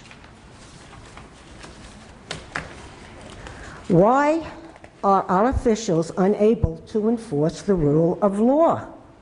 They obviously are not listening to anything they have been told are the rules in the town. This is a public building, and it is a threat to health and safety of the entire community. Not only their community, of which I happen to be a part of, but our entire community. There are protocols to follow. They should not take shortcuts, which they have obviously done. They cannot risk people's lives. They're risking people's lives. This market should be shut down until all inspections are completed and they are provided with a clear CO. There is no excuse for this, and they are destroying my health. And somebody is going to get very hurt. Thank you, Dee. I have lots of stuff here, but I think what you have there with the pictures will speak louder than anything else. And talk about garbage cleanup. Take a good look. Take a good look. Thank you. Any other comments? Thank you, Greg. Ladies first.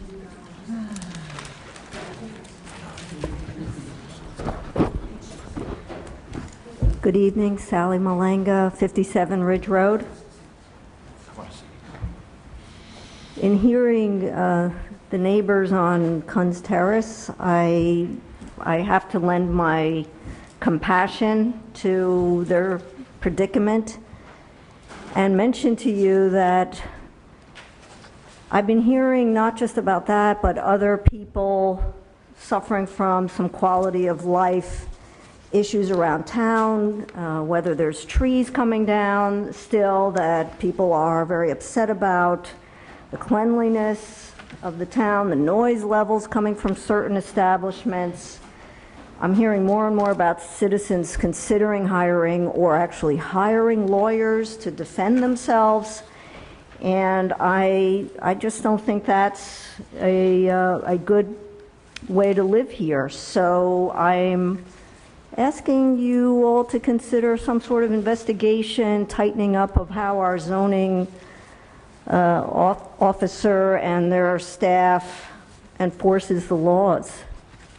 Maybe we need a little investigation of what they're doing.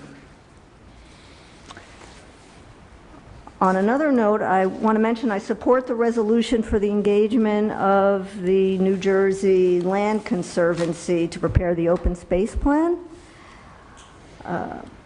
I would like to also remind everybody that we have a couple of pieces of open space that are under consideration, and I'm hoping that we can celebrate the purchase of those pieces of open space. I think that those are pieces we've already identified, and if we continue to identify pieces, I think it's best to purchase the ones that are already on the table. So we have a good opportunity there, and that hasn't, we haven't received the appraisals yet. I believe it's been about 3 months. So I look forward to working with you on that. That would be a wonderful thing to have happen. So thank you. Thank you. Greg?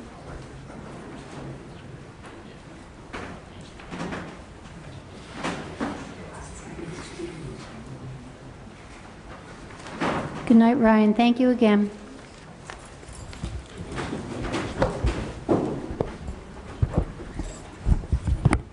Good evening. Good evening. Pastor Greg Boyle from Unconditional Love Christian Fellowship. We meet at 80 Washington Street. Welcome. 10 o'clock Sunday morning if anybody's looking for a place to worship. It was a bit refreshing to know that it's still true that before the start of a council meeting, at least for the public portion, that we stand and cover our heart and recite the Pledge of Allegiance. And in there somewhere I hear that we're reminding ourselves that we're a people under God. Well, that's true. But what's also true is that sometimes we're hit with a problem and a question, an issue, and we refrain, we even run, hide at the notion of bringing a problem to the very God that we pledge we're under. A couple of weeks ago, I learned about an issue that became the buzz of the town. And I got involved in conversations with people about it, and I felt led to share what's on the Lord's heart, the heart and mind of God about it. And so here I am to speak about the transgender issue. And before I go any further, just know this, that a Christian comes in peace to speak truth and love. Why are you talking about God? You've got to stop it. You've got to stop it. You've got to stop it. He cannot be talking. He can certainly come up and follow Pastor Boyle. It's public comment. Object. Please instruct him to stop speaking out. Just stop. It's public comment. Mr. Van Wyck, after he speaks, you can certainly come up and speak for 5 minutes too. Please. Why is the There's no outburst. Because it's against the law. No, it's not. It's public comment. No, it's not. Care to come see me, I'll teach you about that. But anyway, the issue, I'm sure you're familiar, is occurring in a grammar school. We're talking about children. And the child that has an issue with gender identity, I feel desperately concerned, and also for the parents. They must be going through terrible, internal turmoil. But what we can't do before the Lord that we're under is agree with a lie. That would be immoral. And also what's immoral, and I speak more as a father now than anyone else, is to allow little children of different gender to go to public, private places like bathrooms with other children of different gender. Whether they feel they're a different gender or not, biologically they're not. And it is wrong for us adults to have to pretend that someone is, concerning their gender, is someone different than the way God made them. So what's at the heart of it? What can we do? Well, I remember one time I had a rust spot on an old car and I took some paint and covered it up. Didn't fix it. Cosmetically it looked right. Didn't take long, a couple bumps, a little salt under there and little Jersey roads, and the paint was gone and the rust was back. You know what I'm saying? The issues are deep. They just get worse unless they're addressed appropriately. I know a God who loves his kids so much that he can help. He desperately desires to help. When Jesus was on the earth, he met a father. And the father had a son who was oppressed. And this is the heart of this. This little child is oppressed. There's something in his soul that isn't right. Why? Briefly, because of sin, but not the sin of the child, not the sin of his parents. Just the collective sin of humanity over ages. This manifested itself in this child at this time. But oppression, I'll give you my definition. Emotion, the seat of emotion, is the soul. It's a spiritual attack against our soul brought on by the collective sin of humanity, by the unseen forces opposed to the goodness and loving kindness of God. You have to wrap it up. All right. Here's the deal. I can help if we can just get understanding to a person, to a family, to a community. God, who is a covenant God, said this to Moses. One more minute, I'm done. If, big two-letter word in all of Scripture, if you listen carefully to the voice of the Lord your God and do what is right in his eyes, if you pay attention to his commands and keep all his decrees, I will not bring you any of the disease I brought on the Egyptians, for I am Jehovah Rapha, the Lord who heals you. I know a God who still heals. Okay, thank you. Thank you. Terry.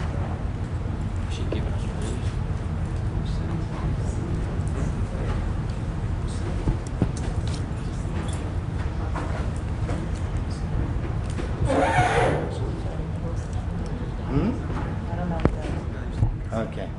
Good evening. My name's Gary Van Wyck. I didn't come here to object to being lectured on the Bible, God, Jesus, gender, and whatnot. I strongly object to this auditorium and the town council being used to deliver religious messages. We are meant to have separation of church and state.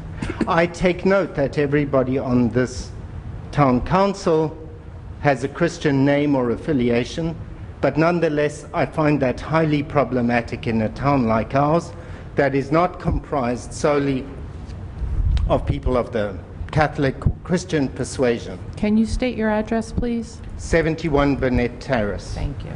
I was brought up as an Anglican, but I do not follow the Christian religion. just for the record, and I don't think we need to be lectured on Christianity in the town council. I also note that the speaker went well over his time and nobody on this board did anything to stop it. So I want to ask you, are you a church? And if not, why are you not stopping this person from going over his time limit? I think it's disgraceful. I came here actually to talk about a civic matter of garbage collection. I received this circular, I believe, from the town explaining to us recycling issues. And I just want to point out that it is unclear in many respects. And I think our citizens would appreciate clarity on some of these matters. It tells you what's acceptable and what's not acceptable. It says, for example, glass bottles and jars are acceptable, but we don't know, for example, if you can put them in the garbage recycling with the lids on or not. It says office paper or junk mail is acceptable recycling, but what about those windows that have little plastic inserts? That is not clarified. Steel cans can be recycled, but it doesn't mention whether the lids can or not. On the back, it says no frozen food microwave trays. Why not? Is that because of the residue or not? It's not clear. It says no food trays or party platters, even if stamped with number 1, 2, or 5. I want to know why. Don't those numerical designations imply that the things can be properly recycled? So the broader question that I have, and I think many citizens have too, is what is actually happening with our recycling? I would love to know what happens from point of collection to point of disposal. I would like to be clear that it is actually being properly recycled where it can be, because otherwise I feel that I individually or we as a town are not doing the best we can to reduce our carbon footprint. I know that the mayor's brother and Mrs. McCartney's brother work for this particular garbage company, and I hope that you can help us get some clarity on that. I think it would also be wonderful actually if we could follow the stream of this recycling so that we know and everybody understands, including our high school children that are interested in green issues, whether we are actually doing all we can to recycle properly. Thank you. Thank you.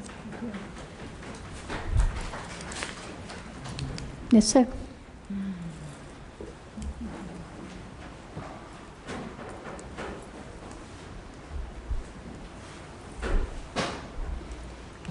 Good evening. Good evening, Council President, members of the Council. May I distribute to the members of the Council copies of New Jersey Superior Court cases for their consideration? They are relevant to a resolution that is also going to be heard tonight. May I pass them out? Pass them. I'll pass them over. Thank you.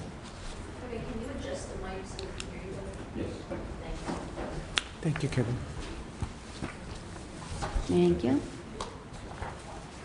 Thank you. May I give a copy also to... I need a copy for my records. Thank you.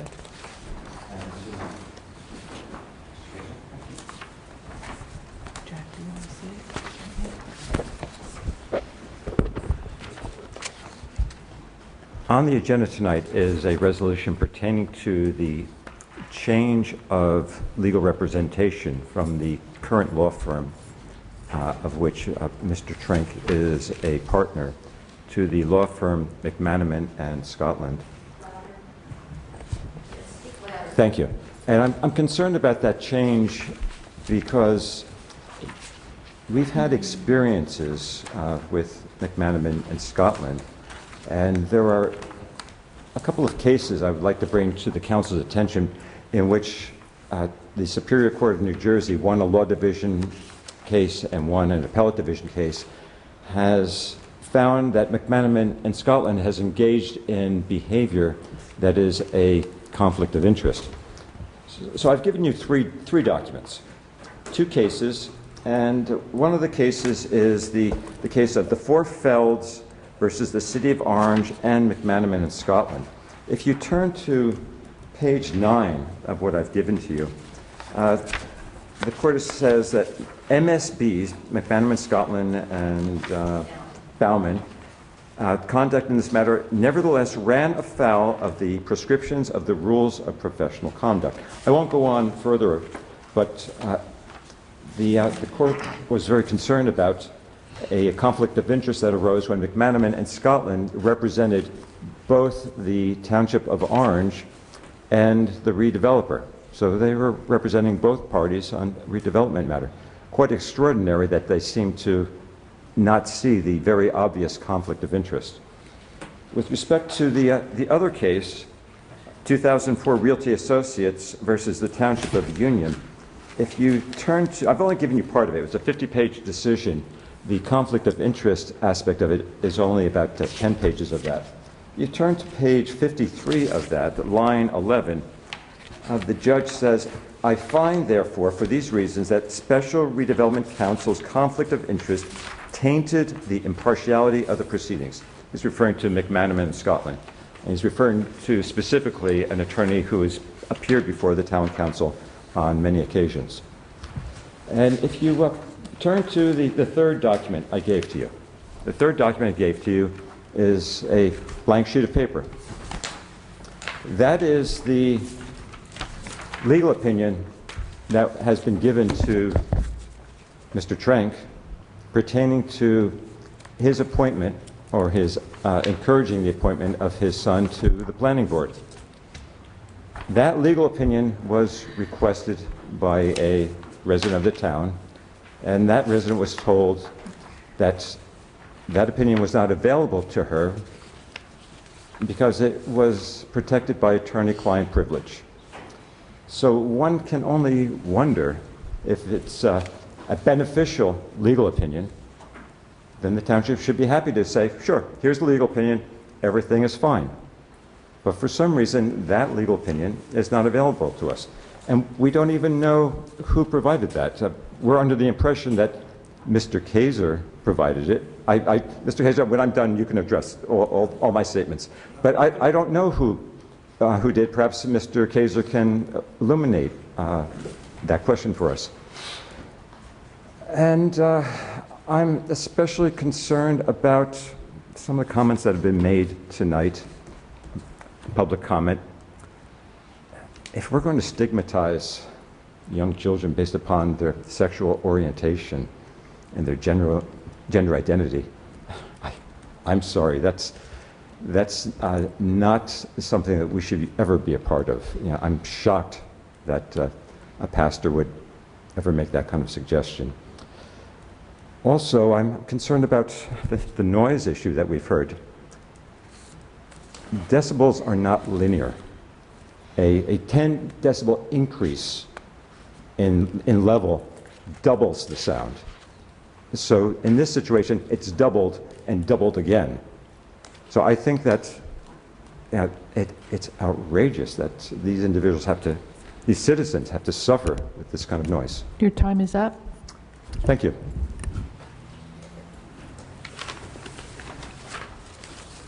Any other comments? Yes, sir.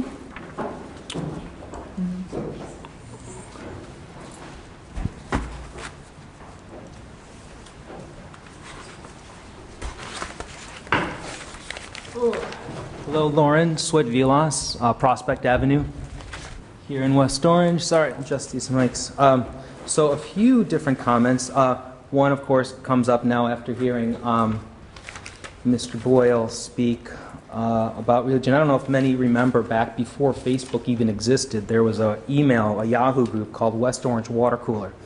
And when we were fighting diligently to save a lot of the trees along Prospect Avenue where Seton Hall Prep put all their fields, and the asphalt fill and all the other stuff that we looked into, Mr. Boyle fought very hard to protect the actions of a school that was doing something that was harming God's green earth. So I just wanted to put that out there.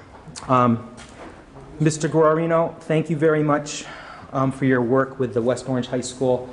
I know you're working diligently. We talked at the Nikhil event about the work that you're doing. So I just wanted to pass you a quick, I did a Google overshot of the drive at Golda Ak that meets Pleasant Valley, how they did that intersection. At the West Orange High School, people are making left turns out as they leave the front of the high school twice today. Sometimes they drop their kid off in front of the high school, right where that the teacher from Washington School was struck and killed. Granted, it was not dusk, but it's still morning. Sometimes the weather is not very good. So these are just two. I only have one copy. They're 8x10s. There's a Golda Ak, Google Maps, and then there's the West Orange High School. And if I may pass these to you, Councilwoman, to pass to. Thank you. Thank you so much, too. The other issue I have is the new McDonald's. I did another overview from Google Maps. They took down trees at the McDonald's, the new McDonald's location across from the zoo. I have a before picture of the trees, and then I have after photos. One's an after photo of the trees. I didn't want to go on the property, although the fence is open, so you could. And I took a shot of the tree, one of the trees that was still there, and I asked one of the workers, is that coming down? He said, yes. Do you have a permit? No. Or talk to the boss. So, again, I have a couple photos of the arrow pointing to where the trees are, and a few just printed photos of a tree that's still existing and where the trees were. And I didn't walk the perimeter of the parking lot, so I don't know if there's more trees. But there were no permits issued or granted according to the township, the Oprah coordinator, Ms. Baez Aguilar. So I'll just pass these to you. You can keep those. The other thing I just wanted to speak quickly on, 2 minutes, I brought a little prop. I know you're not a big fan of props. I'm going to present it. It's nothing that's hurtful to anybody here. But I want to speak about Mr. Trenk's, you're voting on him retaining his services through another law firm, since Trenk, his law firm, Trenk DePasquale, is kind of folding and not going to be around anymore. But some of the things that came to mind, I think a lot in pictures, is with Mr. Trenk, we have, there's a lot of baggage. A lot of baggage that Mr. Malenga had talked about. We have someone who's self-proclaimed. He's told us here that he's a conduit for the redevelopers, meaning that he's here to help them. We need someone that helps us as residents. We have someone that appointed his son, not he appointed, his son's on the planning board, voting on the very same plans that his dad is trying to present and sell us, whether it's on a big screen here with everyone sitting in the front row. His actions wasted so much of our money getting that area at Essex Green designated as an area of redevelopment. I'm sorry. Meanwhile, we didn't even need to do that. So by hiring Richie, by hiring, getting the planner, Grigo involved, all this stuff, it was just wasted money. We have someone who, according to the Justice Stein report, the Trenk conflict of interest with Organon, I mean, that's online. Incredible, incredible. So there's all this baggage, and that's what I'm worried about. And I can sense an objection coming soon. So we have the Friesel case when he wanted a cease and desist. That was I think it was NewJersey.com or the Ledger, maybe the Ledger, Knucklehead of the Week. And then a conduit for his own law firm with Moon, where they're making money off of all the work they're doing in our township. Your time is up. Good. Okay. So a new model. New model. The lease is over. Let's get a new model, one that's effective, efficient, more reliable, more cost effective. All right? Thank you very much. I appreciate the time. Said it wasn't going to be offensive. Personally offensive and abusive remarks. That was personally This is the whole part.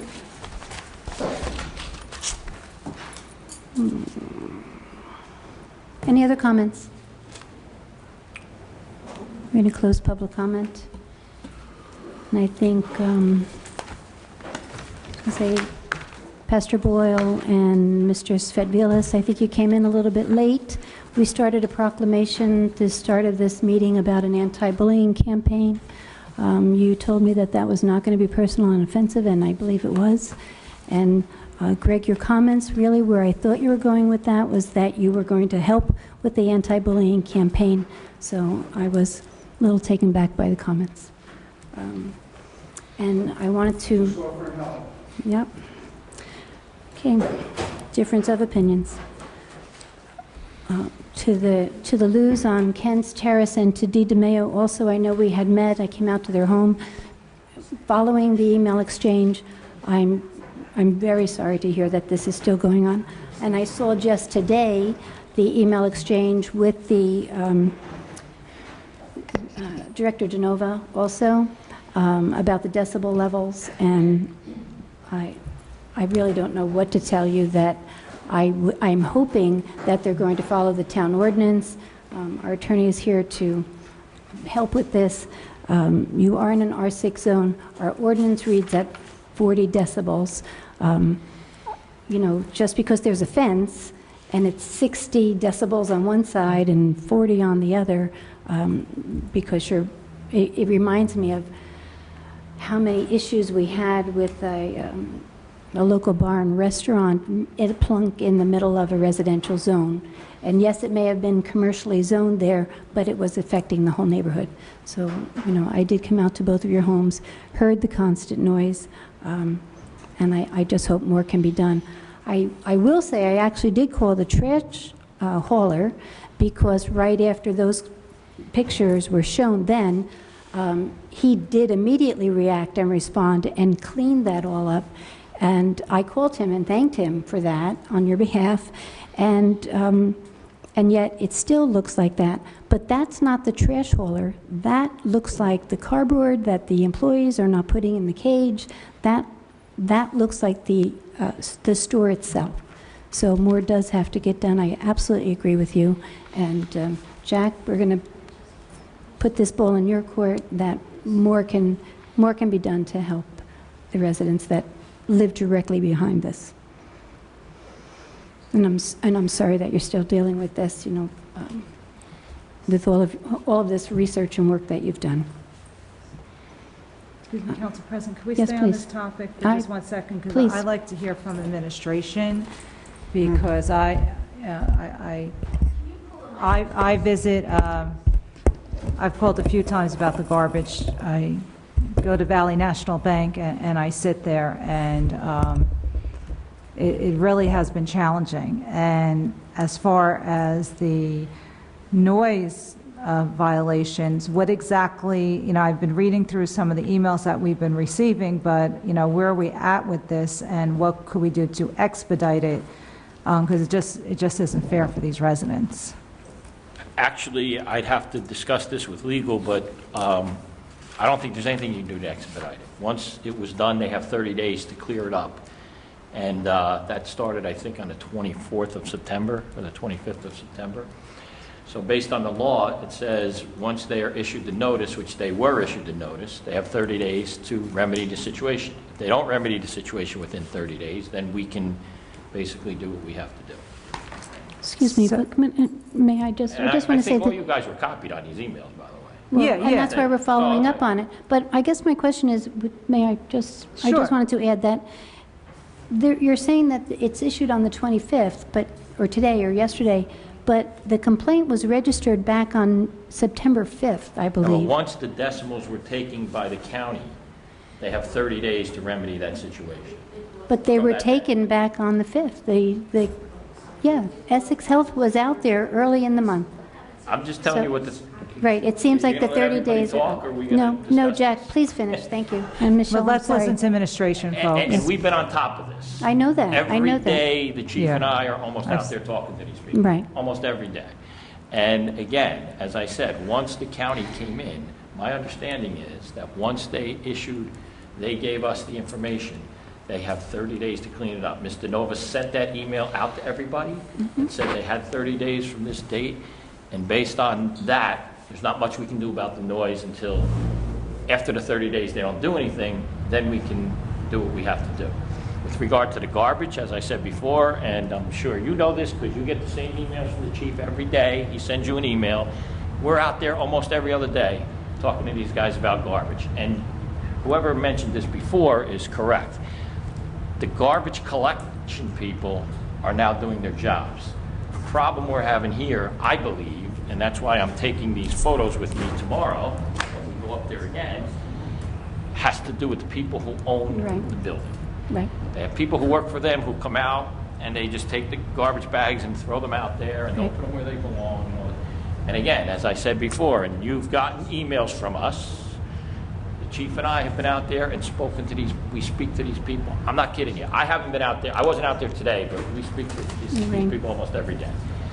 And we're going to get to a point where when nothing works, we're just going to have to start someone's in.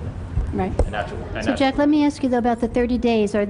Do they have 30 days to comply, or are you saying within those 30 days they have to comply? I'm not sure exactly what the law is, and maybe, I don't think Mr. Kaiser is probably up on this, but my understanding was that they have 30 days from that date. And I'm trying to find that email on my phone, and I can't find it. The measurement was done on the September 13th, with no diggings and the report, not until September 21st. It was a 9-day delay.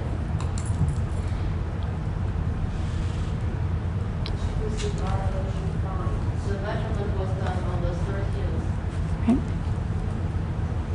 I'm trying to find the Ken, can you Okay, help, please? I have not been copied on any of these emails. I have not been involved in this issue at all. I'm as upset to hear about this as anybody else. In fact, I just drove by Aaron's for the first time a day or two ago, and I was not even aware that it was there. So it's the first time I had seen the place.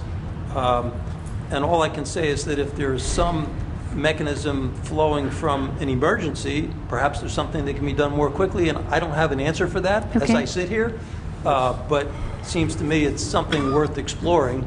And I had asked, apologize, I'm not good at remembering or getting names, but the woman who spoke is going to send me, I hope, the pictures so I can look at them and I can perhaps address this with somebody else. So. And I will forward you the emails that we have been exchanging also, so you can see the dates and the different occurrences. I mean, I know generally that under the law, health officers in New Jersey have a lot of power. Yeah. So, in fact, probably more power than almost anybody else.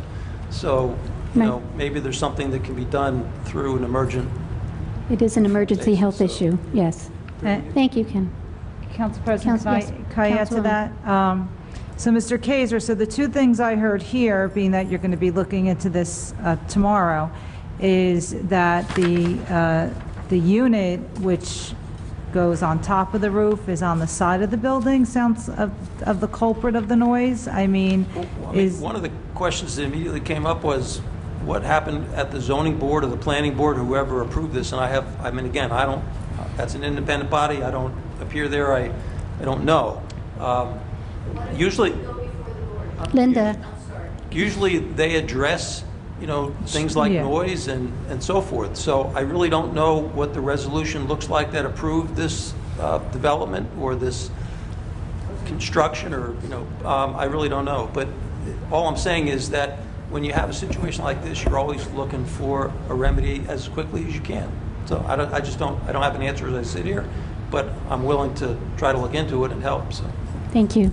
Okay. I appreciate that. Councilman. Thank you. Thank you to my colleagues. And to pick up from where Councilwoman Castellino said, I think the administration or legal needs to look and to see something that can be done sooner. I think 30 days is a long time for these people and their family and their children to be, you know, surrounded by this environment. To be, you know, their quality of life is diminished. And I think maybe we need to do a little bit more to see within the law, can we go faster than 30 days? Because I think 30 days is too long. You know, I remember having young children. It's not fair. You know, these people didn't come to West Orange and pay their taxes and buy their home to live by an environment where they could be on the turnpike. And I think the administration needs to do, you know, we as a body need to do whatever we can do to move this forward. So I'm sure, and thank you for including me on your emails, and I know I've answered you back too, so thank you. And I know we'll do the best that we can. It's not fair to you. You're a taxpayer, you're a resident, you're a family, so. Oh, I'm sorry. No, do you want to say something, Mr. Kager? I don't want to interrupt you, but all I wanted to say was, because this woman came up and spoke in my ear while you were speaking and indicated that the planning board and zoning board weren't involved in this, and it's hard for me to understand or believe that. And obviously, when you have a situation like this, the first thing that you need to do is ascertain what the facts are, because the law doesn't mean a whole lot without the facts. So that's why these things do take time, unfortunately. I understand. But I do see from those pictures, though, that some of the construction where the compressor sits on, cinder blocks. So I'm really, doesn't look good. I'm really not happy with that. But I think it's good. I do want to address one thing, and I'm very offended tonight. Okay, when somebody goes around and says, "Look at the name," okay, this is my family name. Okay, we've been here since 1854. Okay, but when you say Christian. Okay, assuming, how would you like to know what temple my family belongs to? So I'm kind of offended that you assume. So you complain about other people and their comments, but you assumed that we're all Christians. So I'm very offended, Mr. Van Wyck. So next time before you make assumptions, assume that people, just because what their name is and ends in the vowel, am I part of the mafia too? Is that next what you're going to say? Okay. Please. Jerry? No, but I'm offended, Council President. And if my council colleagues don't understand my offense, then they're just as bad. So, thank you, Council President. Okay. Comment? Sure.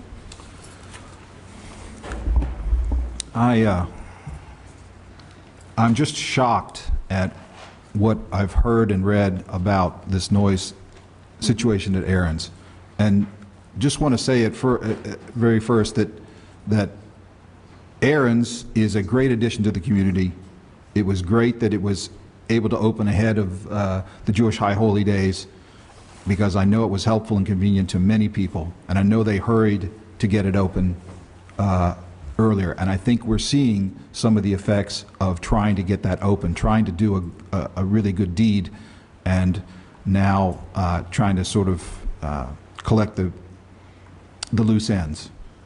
But on September 20th, Rabbi Zuckler sent a very gracious email reminding everyone that this time of the year is a really busy period for the Jewish holidays, intermittently most of the days. That period ends October 2nd, and I'm sure the owner of the store is practicing his religious obligations and may not be able to give as much attention to this as he should.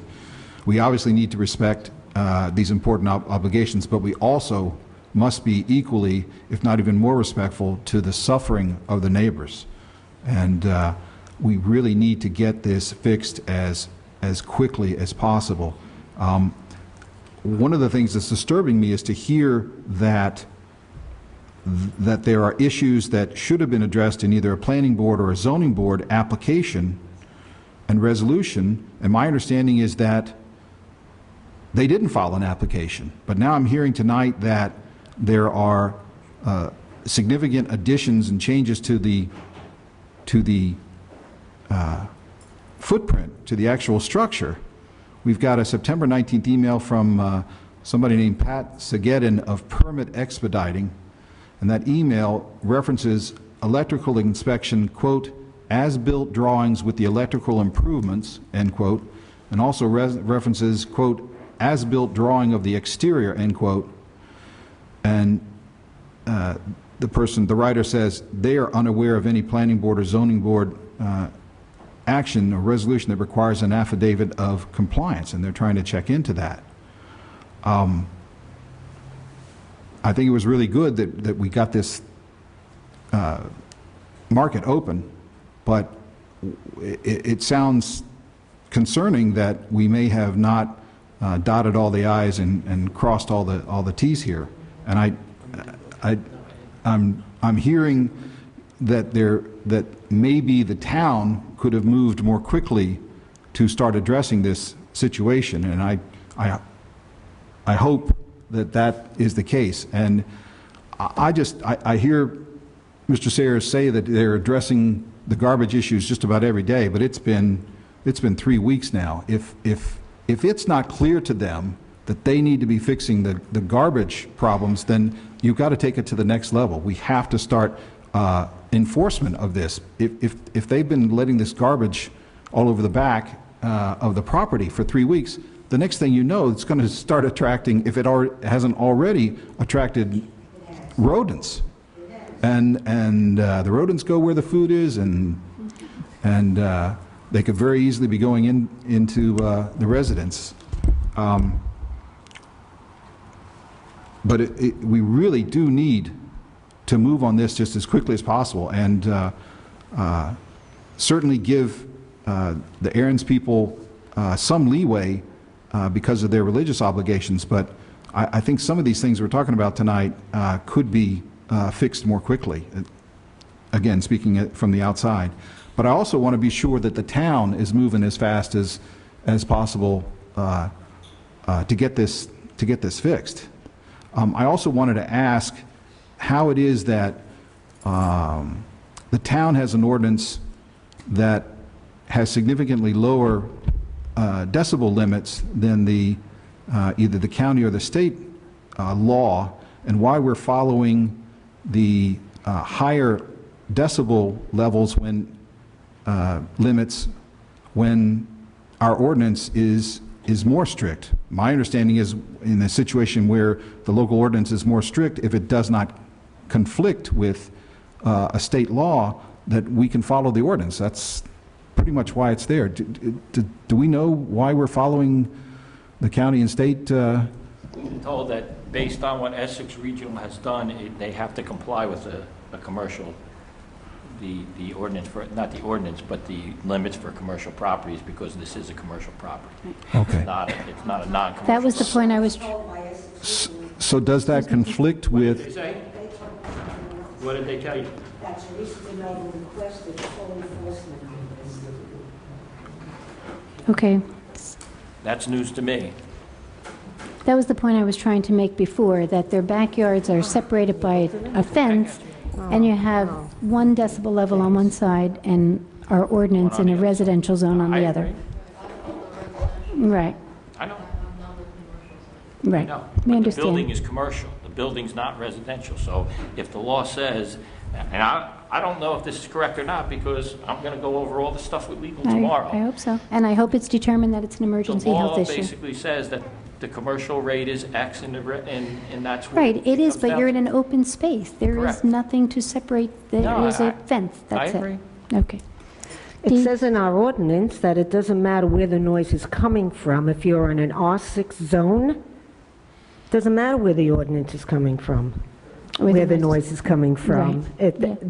It's to protect us in the R6. But I was told by the man that came out to measure the decibels that Teresa DeNova requested Regional to allow her to enforce any and all violations, that she was going to bundle it with garbage violations. I don't know if any violations went out, and they said they had to agree to her because she belongs to, and I'm not going to get this exactly right, she belongs to a committee, and because of that committee, they must agree and allow her to enforce violations. Right. But she would but not- Here's the issue because of. She doesn't want to enforce violations. That's not true. What it is we don't have anyone who can measure these decimal points with an accurate way to do it. So what we do is we have Essex Regional come in to do it. And when Essex Regional comes in to do it, what she was saying was, we don't want you to enforce it. We're going to enforce it because these people have a problem. Right. That's what the issue was. That's what the But issue she asked us to be patient, that she'd like to resolve it with no violations being enforced upon them. She's never We mentioned have that to in me. an email. Okay. She All did right. say that. Thank you, Dean. And we don't understand why. Well, the truth is, you want the problem resolved, I assume. That's all I want. I want it Right, so- resolved. I want to go back to my what she's trying way to of do. living. So I wouldn't necessarily disagree with her comment in that respect. You want the problem solved. You don't care. Right. We want the problem solved, and if it means giving them violations to solve it, then they need to pay the price. That may be the They next are step. definitely on notice, and we have actually even giving them, we've even sent them names of people who can Yeah. do what they need to do to get it done. But will they do it? It has to be enforced. It will be Okay. enforced. Okay, Okay, good. thank you. Thank you. It will be enforced. Yeah, and we are respectful of the high holy days, but that really is no excuse, that if the workers are there, they've been trained, they've been spoken to, there's still no excuse. If the store is open, they still have to comply. Look, I'm just letting you know, we are out there doing Jack, what we're supposed to be doing. I'm reading all the And emails. if there's a way for me to speed it up after I speak to legal, I know. after I, Okay, Well, okay. Okay, thanks, Dee. Mhm. So one of the things I did want to note, I don't think it was brought up, but it's been discussed in the emails, is that Aaron's has actually built some sort of structure, some sort of screen to try to reduce the amount of noise that's heading towards the residential area, but Didn't it work. was put up before the decibel measurements were done, and it's not stopping them. It's not, it's still... it was after. Dee, okay. Are we allowed to? It's a little confusing because, we allowed you to speak and now it's just an open dialogue. No, they asked her to come. No, but Okay, all right, let's go back. Joe, finish your comments, please. Thanks. So please, continue to include the council on all of these emails so that we can get a better understanding of this, maybe on a daily basis, because this really needs to be taken care of. And it does look like Aaron's is trying to make some efforts, but it looks like we need to have them make even more. And again, I apologize to you guys on behalf of the town, because you're miserable, if not, suffering terribly, and we really need to get this fixed quickly, please, as quickly as possible. Moving on to Ms. Malanga, I appreciate her bringing up the open space appraisals of the open space land on Ridge and Gregory Road. I just want to bring this up. This has been going on for a long time. The Open Space Committee actually voted to ask the council for the appraisals back in September of 2016. So that's more than 2 years ago, and subsequently sent a notice of the vote to the council, or to the clerk's office, I believe. Then we had a resolution a year later, in September 2017, to actually conduct the appraisal. That appraisal was tabled. Then we had another appraisal, another resolution in June, authorizing this. And now it's July, August, September. It's been more than 3 months. I asked Mr. Sayers about this at the last council meeting. Maybe, do you have an update on when we're going to get these appraisals? All I can tell you is I know Mr. Lepore has met with the appraiser. They went over exactly what they were supposed to, what he wanted him to do, and I'm not sure if he got the appraisals back yet. When did they meet? Do you know? Like, right after the last council meeting, after you spoke to me. It's just very frustrating. Is there any reason why it hasn't been moving forward more quickly? I have no idea, to be honest with you. Lenny's been handling it. I don't have any information on it because I'm not dealing with the guy directly. Lenny's dealing with him. Okay. Well, let me also add that the Open Space Commission hasn't met also, so that would have to go back to the Open Space Commission for you to make a recommendation to the council, right? And you haven't met July or August, I don't believe. No, there's a resolution from June that says the town is authorized to engage an appraiser to do the appraisals on these 3 properties. That's correct. And we haven't We don't have received to them go yet. back to the... Okay. And we haven't received them. Yes, and we haven't received it. We do not have to go back to the Open Space Committee. Just to do the appraisal. Yes, Not to make a decision on them. Right. that's correct. That's correct. And Ms. Malanga, also thank you for raising some issues about enforcement of the zoning and property maintenance ordinances here in town. It just seems to be a regular complaint that we get on enforcement. So I hope the administration takes this to heart and sees if we can improve our enforcement better. Pastor Boyle, I appreciate you coming to the council meeting tonight. You're you served the town well as a police officer. You're now retired. I know you've done good things with your church, and I appreciate you coming up here and speaking your mind. This is public comment, and whether we on the dais want to hear what you have to say or don't want to hear what you have to say, if we disagree with you, you certainly have the right to say whatever you want. And I also want to thank Mr. Van Wyck because he did exactly the right thing. He came up here and spoke his piece in opposition, and I think that demonstrates the kind of town, the kind of the character of our town that allows us to appreciate differences and also to express ourselves and try to resolve conflict. We're having two issues tonight that revolve around religion, and I think people have the right to speak their mind. And so I appreciate both of you doing that.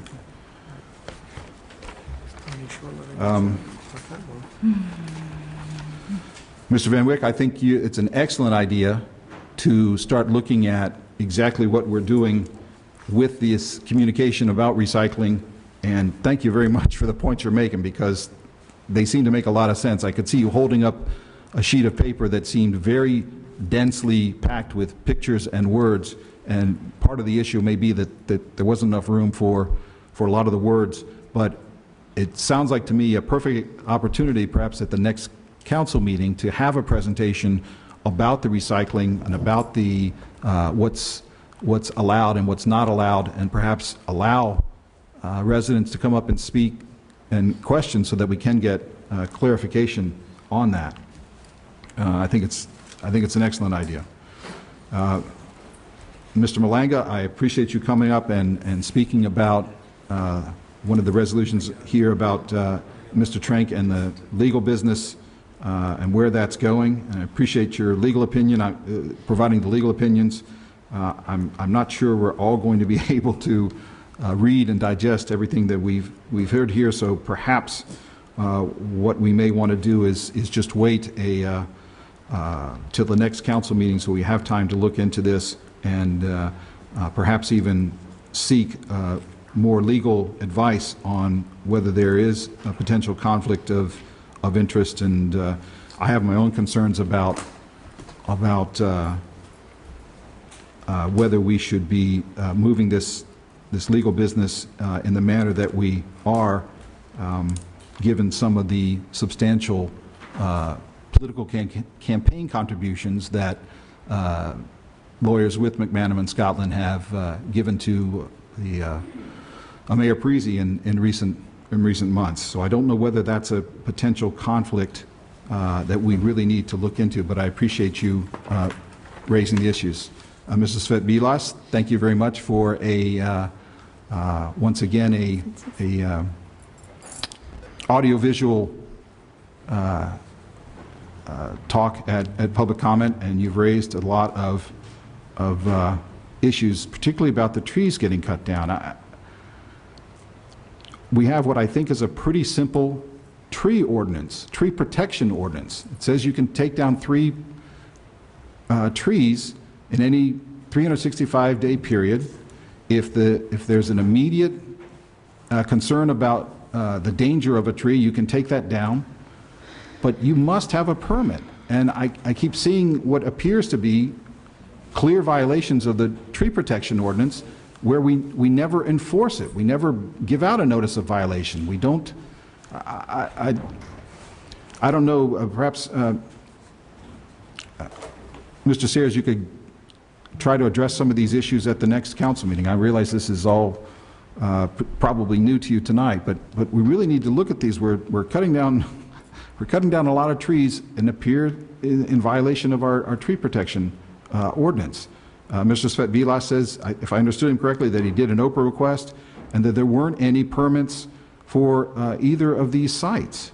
And I'd really like an explanation about what's going on here, because if the tree ordinance is constantly and consistently violated without us enforcing it. Should we be surprised that everybody continues to violate it? And these trees that get cut down, some of them take 20, 30, 40, 50 years to regain the size they were when they were cut down. And I don't have to remind everybody, trees are what give us oxygen that we need to live. And we should respect them and treat them accordingly.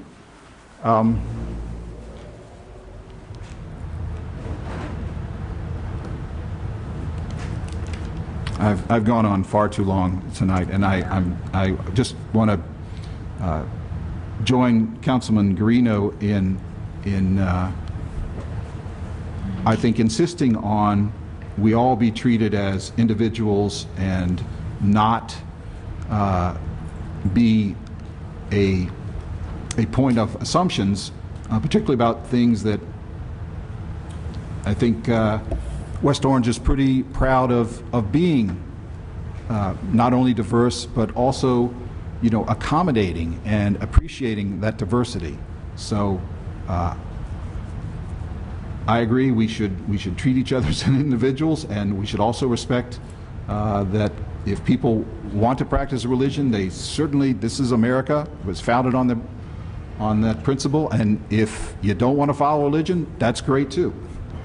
That's fine and acceptable, and we just all need to respect each other, treat each other as individuals. Thank you. That's Thank far you. too long. Thank you. Thank you. Thank you. Councilwoman Yes. Castellano. Thank you, Council President. In regards to the recycling issues, there was a presentation when we approved the contract a month or so ago. Ms. DeNova was here along with Mr. DeFeo, and they went into depth. It may be on the website, Mr. Van Wyck. Basically, what happened is China took a lot of the recyclables, and the market was there. Now, the markets have changed, so that's why you're seeing the numbers on the various plastics. They used to take all the plastic, various weights, and they would sort it. And now they're rejecting that. So there's only certain, I guess, the weights or classifications of the plastic that they are accepting, and that is why you had received the document. Mr. Sayers, maybe you could talk to Ms. DeNova. You know, we got some input tonight. Maybe we could look at the flyer again, look at it on the website to get a little better for clarification, but that's basically what happened. So as far as, and you asked the question, point of collection to point of disposal, you know, it's picked up at the curb, and the vendor takes it back, and then it's up to the vendor to get it to you know, they sell it on the marketplace. And that was part of the issue with the contracts increasing this year, and with having bidding issues, because the market has decreased. And that was a big issue. You know, you hear in the news about China and you know, with the trade, and so it doesn't look like that market will be improving anytime soon. So that was the premise. But you could see that presentation. I believe it's on the website. If it's not, we'll make sure it gets uploaded, because it was supposed to go on the website. But it was an hour presentation, and that was the reason for the letter and why it went to you, because the markets have changed. They're not accepting what they used to accept, and that was part of the issue, not just our township is having, but throughout the rest of the state, and I assume the nation. Councilwoman, can I just, yes, because it was kind of interesting. Obviously, we all got that piece of paper with those instructions on it. And interestingly, I had some of the same questions that were raised by the person who came up to speak. And I think it goes not so much to the issues that Ms. DeNova was talking about when she last appeared here, but the question is, what exactly is recyclable and what's not? Yeah. Getting down to the nitty-gritty and details. And I suspect strongly that Ms. DeNova's problem was that she wanted to make this as simple as possible so that people would actually read it and understand it. Unfortunately, a lot of people won't read something that's longer than a page, and using photographs was probably a good idea, but perhaps there can be some more detail. Perhaps there's some way to do this on a video that's posted on the Whiptown website, I don't know. Yeah.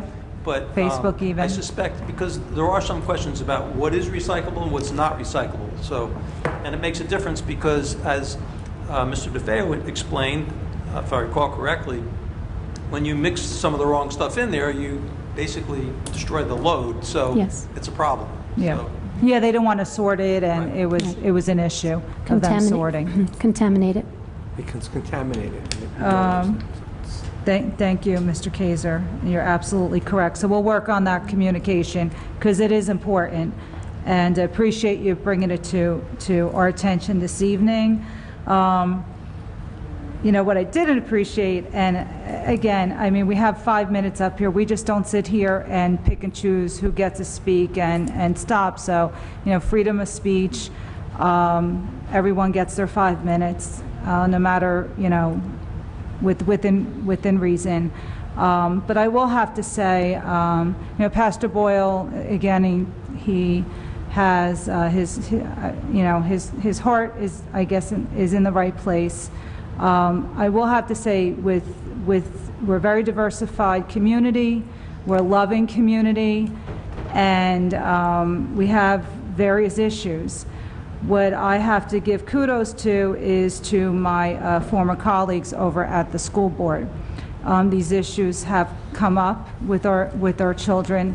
They're very sensitive, and one of our school principals, had some conversations and within the school and with the students, and from what I heard, they did an incredible job.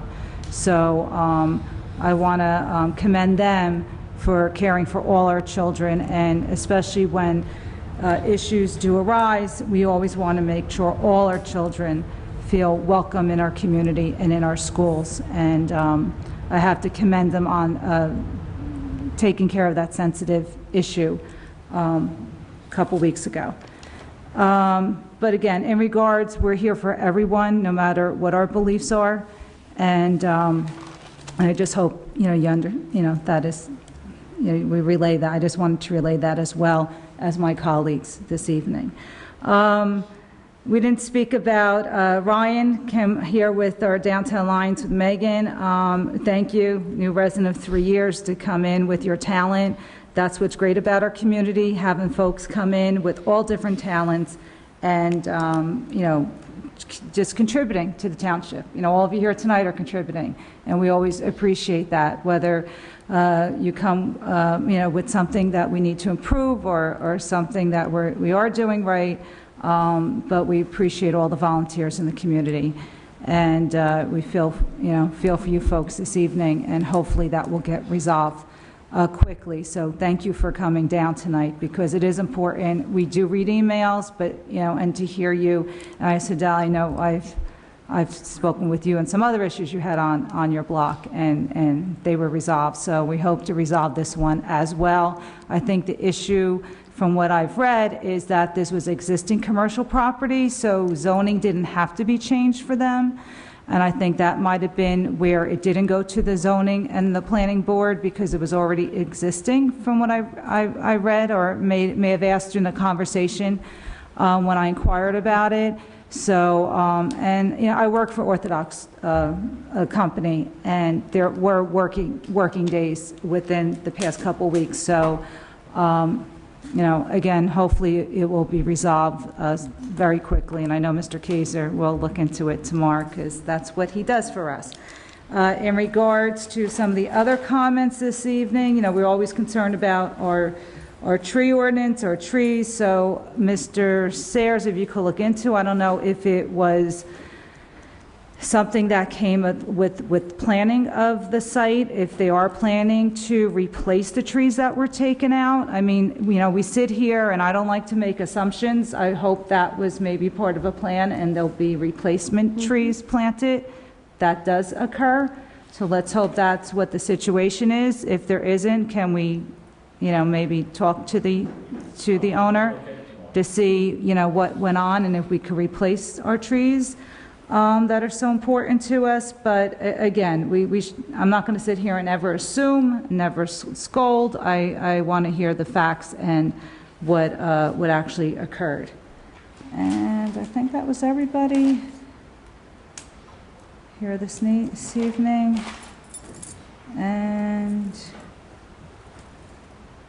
in regards to our renewing our attorney's contract with Mr. Trank, I'll wait till we have that comment with Mr. Kaiser when we get to that part of the program.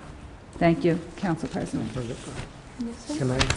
Thank you. Thank you, Council President. Now that I feel up,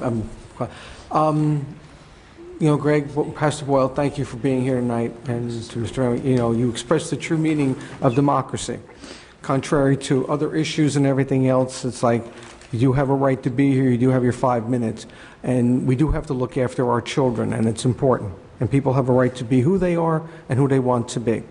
And that's America. That's what made this country great. But I will always respect the fact matter is don't always assume, because that's something that's very offensive not only to me but to a lot of people. People assume, not only with its names, but ordinances and laws and things that are going on in town. So let's stop assuming and let's be positive. Mr. Sayers is here. I'd like, if DPW could get us something on our recycling, what our contractor is doing, where it's going from, to where, and everything else. That would be good. That would answer some of the questions that were asked tonight, and that'd be good to see. People like diagrams, they like pictures, and I'd like to see exactly, too, where our recycling is going, what the process is, and if Mr. Nova or Mr. DeFeo could be here at our next council meeting, that'd be great, so we can have a question and answer. That would be very, very good. With the tree ordinance, we need to make sure we enforce our ordinance, but we have to find out what happened to that tree. Why was that tree taken down? Was it damaged? Was it sick? Or they just took it down without permission? And we need to let the chips fall where they fall, but if they did something wrong, they need to pay for it. And we need to really, really, really keep on this, because if we start hitting one after another, people and developers and builders will be less easy to just go in there and tear down a tree, because they know we're watching them and they're going to pay. So, and not to add to more into the conversation, but I've said what I had to say, and my colleagues have said what I feel had to be said. So, thank you, Council President. And I would like to see an immediate response, not 30 days, within the 30 days for the new family on Kins Terrace, and to Ms. DeMeo as well. And to Mr. Van Wyck's comments about, we did have a workshop. We actually attended a workshop. We have a recycling coordinator in town that is on our West Orange Environmental Commission meeting. We have not met over the summer. Tomorrow night is our next meeting, and our agenda plans on addressing that issue. That was something, it was supposed to be an educational piece, came out of the health department. It was from a workshop that was back in March. The presentation, as my colleague referred to, happened months ago, and the Environmental Commission was tasked to create an education piece through the newspapers, through TAP, through our local access channels, to work on helping residents better understand what can and cannot be recycled. So that's on our agenda, and we're meeting tomorrow night. And the recycling coordinator is part of our team. And as far as the commercial property, the site, I feel the same thing with McDonald's. It was only half a picture, that it was a removal plan that was presented. There has to be a replacement plan as well. And I think comments were made throughout. Okay. And Ken, are there any, excuse me, but we're not going to read through this, Superior Court.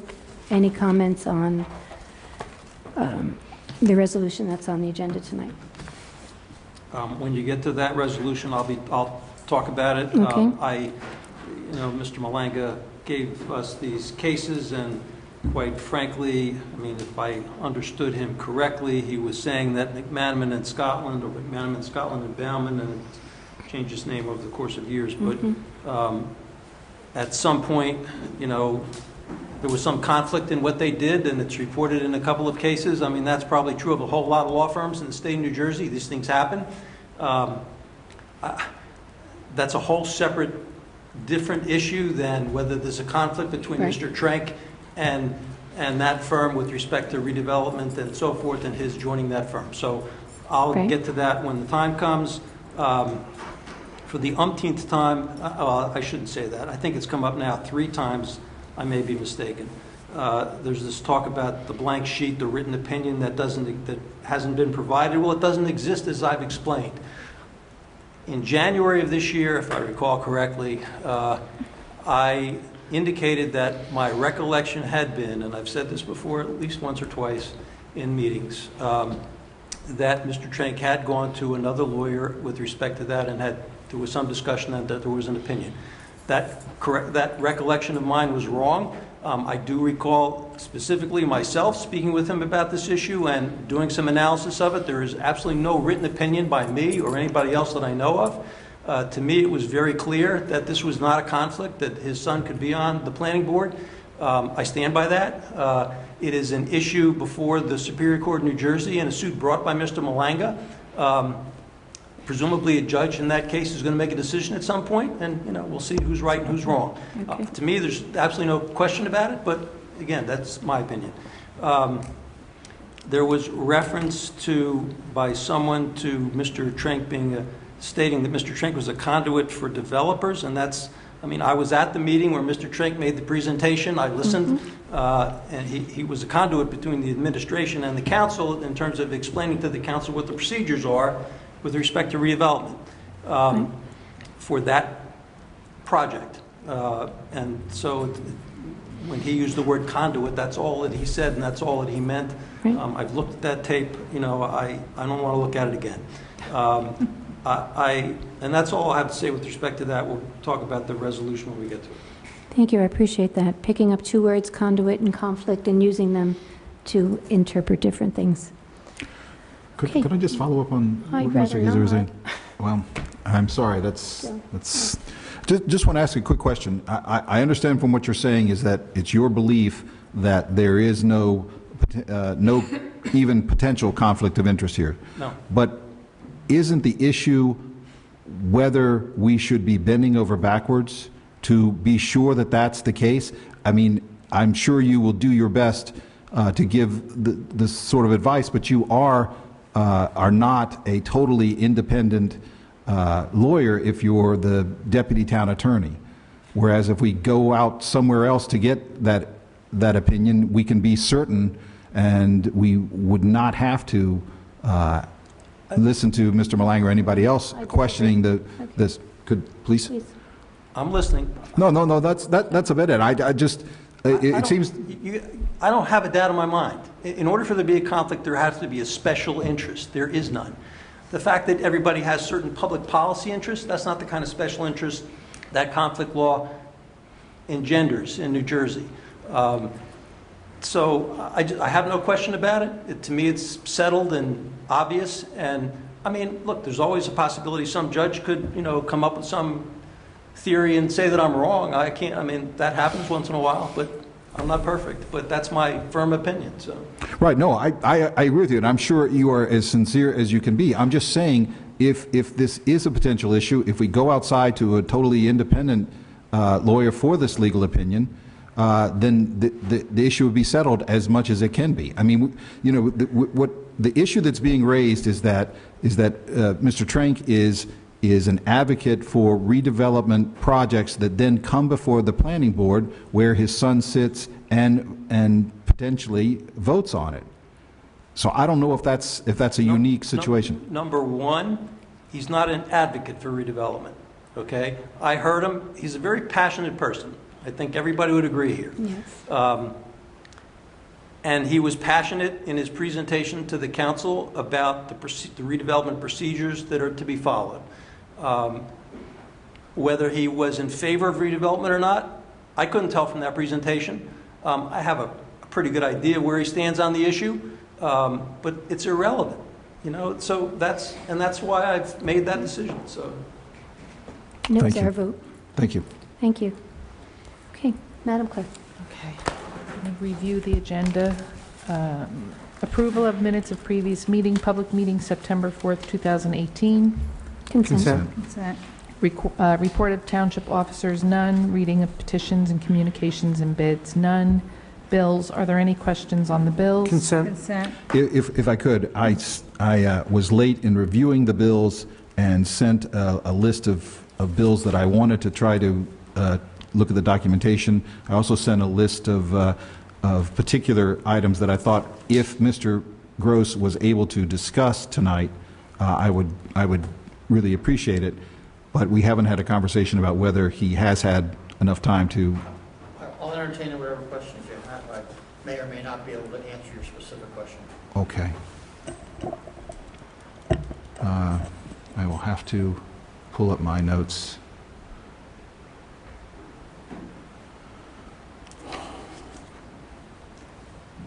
Were the questions already given to John for him to answer? John? Yeah, there weren't really questions as much as just to explain the actual tallies.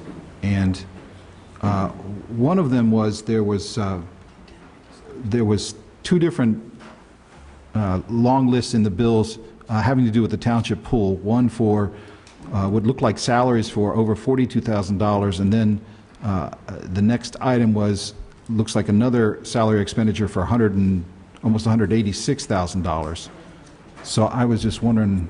Well, you're correct. The first one is for salaries for the pool, but the next one is not for the pool. It transitions to the trust fund, and that is also for salary expenses that comes out of the trust fund. Okay, so is that? I've just never seen anything from the pool of that amount of money. So I'm just trying to figure out how that could be in just so much money in a 2 or even a 4-week period. But you're saying that I think it was just a 2-week period that we had $42,000 in salaries and wages for pool employees. There's salaries and wages and other expenses. So, for instance, any Social Security. I mean, it's a small percentage, but it's completely loaded. If you want me to take a look at the breakdown of that for you, I can't do that. Okay. But that's all. All of our salary and wages are, and all expenses are run through the budget and the bills list. So that's a complete list. Would his movie night be in there, things of that nature? Anything we've done relative to the pool. Yeah, Sure. he had the senior picnic. He had a lot of things going on over there.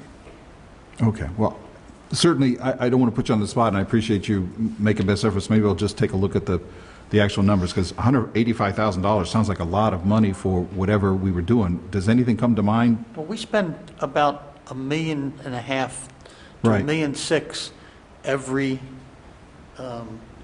Every weeks, summer, yeah. Every 2 weeks. So as I said, Not at the pool, though. those are not both at the pool. As I Right. said, the second one is in the trust fund. That's payment of our pension costs and other expenses that are run through the trust fund. Okay, so it's the second number, the $185,000, has nothing to do with the pool? No. Okay, I'm sorry, I misunderstood that. Good. I misunderstood that. Move on. There was a $14 million interfund exchange that I think was on page 1, and I just wondered if that was reflecting some recent issuance of debt. It reflects a transfer from our investment accounts into the current fund in order to pay the Board of Ed. Okay. And other expenses. So it was not a reflection of a recent issuance of debt? That one was not. No. Okay. Because there's another one, I think $10 million, sort of towards the end. Was that a reflection of issuance of debt? Like if we issued, just to cut to the chase, have we issued debt in the last 2 months? Yes. Okay. Could you send me the OS, or send the council the OS for that? No, So- they're bond. It was just- it was bands? They're renewals of bond anticipation notes, so that where one comes Come due, yep. and then we renew it and take it out again. So that's going to show as an expenditure. Okay. Every single penny that we spend, whether it's to a vendor or it's to ourselves, back and forth the account runs through the bills list. Yeah. So you'll see, and you have seen, they've been doing this now for the last 8 years, all these transactions running through the bills list. Okay, great. There was a couple of charges for something called, I don't know whether it's Circial or Kirkial Actuarial. Yes. We're required to do an actuary report of basically it's OPEB expenses. It's post-retirement expenses, and we're required to do it every 2 years. Okay. There was a bill for a little bit over $50,000 that was proposed to be paid to Herbst Musicano. Was that for the evaluation of the repairs and renovations at the firehouses? I don't remember the specifics with it, but that sounds That reasonable. sounds, that Okay. sounds what Nenny presented to us. Okay. There's a couple of bills for Louis Barbado or Barbado Landscaping. Not to Anything check we on bill? that. Okay. That's a tree. I mean, I don't know the specifics of that. Okay. Because right next to it was something for tree tech, too. That Yeah. okay. Okay.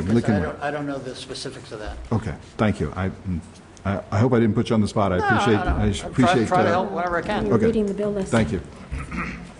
I'm done. Thank you.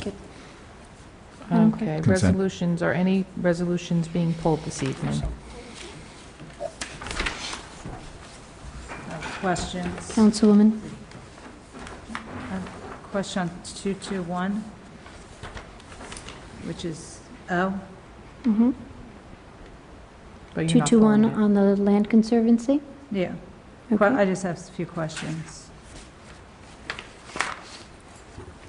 Do you want to ask them now? Yeah, can I? Okay. So I just want to wrap my head around this a little bit better because I didn't have a chance to give Mr. Gross a call on this one today. Or Mr. Sayers. So we have limited, I understand what this is for, but, so we're going to spend $10,000 to get this. To update update the it. master plan, the open space master plan. But from the conversations from the residents throughout the year, there's not much property left. So, oh, sure, I know, the air just popped on. So there's not much property left in the township, and we're going to get this updated. I mean, we just did an appraisal. I mean, this is something that has to This is not get about the done. appraisal. No, Open space I rentals. understand that, but my question is, this has to get done in order for us to be This is the compliant? update to our master plan. So we're doing total master plan update. This is just for open space to see what properties have been acquired so that we can have an inventory on what is now inventoried in open space between the last 2000. Yeah, no, I understand what it Right. is, but So it's not an update. I thought It's there's not only a about few appraisals. properties that are left on that list. Well, we need to find out what they are. Okay, so you don't have that information? No, they have to do it. Okay, that was my question.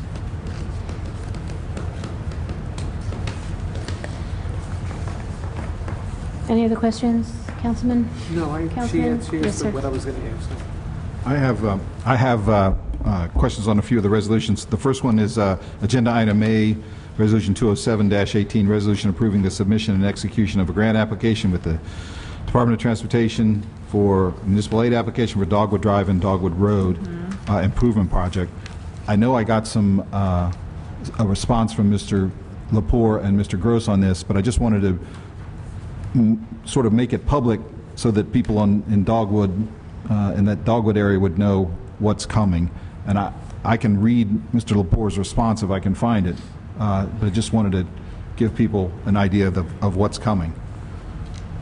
It's basically road renovations, renovation of put in granite block. I'm trying to remember that there's 2 streets, I believe, up in the Dogwood neighborhood. Dogwood Drive and Dogwood Road. Thank you. No new sidewalks, but renovation of existing sidewalks. Okay. Okay. On Agenda Item E, it's Resolution 211-18, resolution authorizing the township to purchase title insurance and to perform a title search on the property. I just wanted to get a better idea why this particular firm was selected. It was not a, I realize that we are not required to get competitive bids for an amount this relatively small, But again, I'm trying to find out why we selected the one we did, and whether that's, you know, whether we did any research to find out if the price that they gave us is a good price. I can't speak to as to why. That's handled through legal. I can tell you that my experience, and certainly I'll defer to Councilwoman, but generally speaking, the rates on these things are pretty They're regulated. across the board. They're regulated, so They're the same. Yeah. Anywhere. AB, my company would charge the same fee. So that's the one thing about tile insurance. It's state regulated. So the premiums are devised on the property amount and the loan amount. And to be clear, I mean, I've used Prestige Title for real estate closings that I've done forever, going back long before they were Prestige Title, and they all charge the same rates. They're pretty much statutory rates, and they're really good. Yeah. So I don't know, you know, other than that, why they were chosen, but that's a good firm. Okay, thank you. On agenda item P, resolution 222-18, it's a resolution authorizing the emergency award of a non-fair and open contract to Omega Environmental Services. And I just wanted to follow up. This is having to do with the Legionella issue that we've had in several of our facilities. And I just wanted to get an update on where things stand with the remediation, and then just also specifically ask about this particular contract.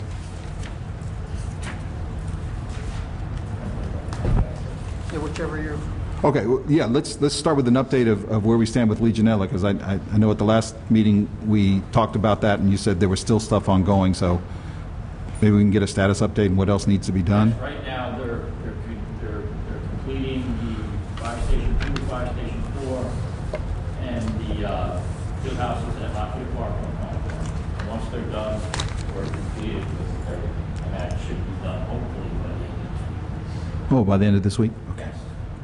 We're hoping it'll be done by the end of this week. Now, we're asking, or the administration is asking for approval of this award, and it was done on an emergency basis, and was not subject to. Oh, go ahead. Go ahead. No, we're actually not asking for approval. It was done on an emergency basis. The contract was let out, but because it's a professional service, and because it wasn't done under a fair and open process, we felt, from a disclosure point of view, that we should put a resolution on, you know, to acknowledge and as to what it was, particularly because of the type of emergency that it was. So it's you know, if council chooses not to adopt the resolution, they can choose to do so, but it won't change the fact that we've entered into a contract to do this as we were authorized to do on an emergent basis. This more or less just confirms that the council is aware that we did it. Okay.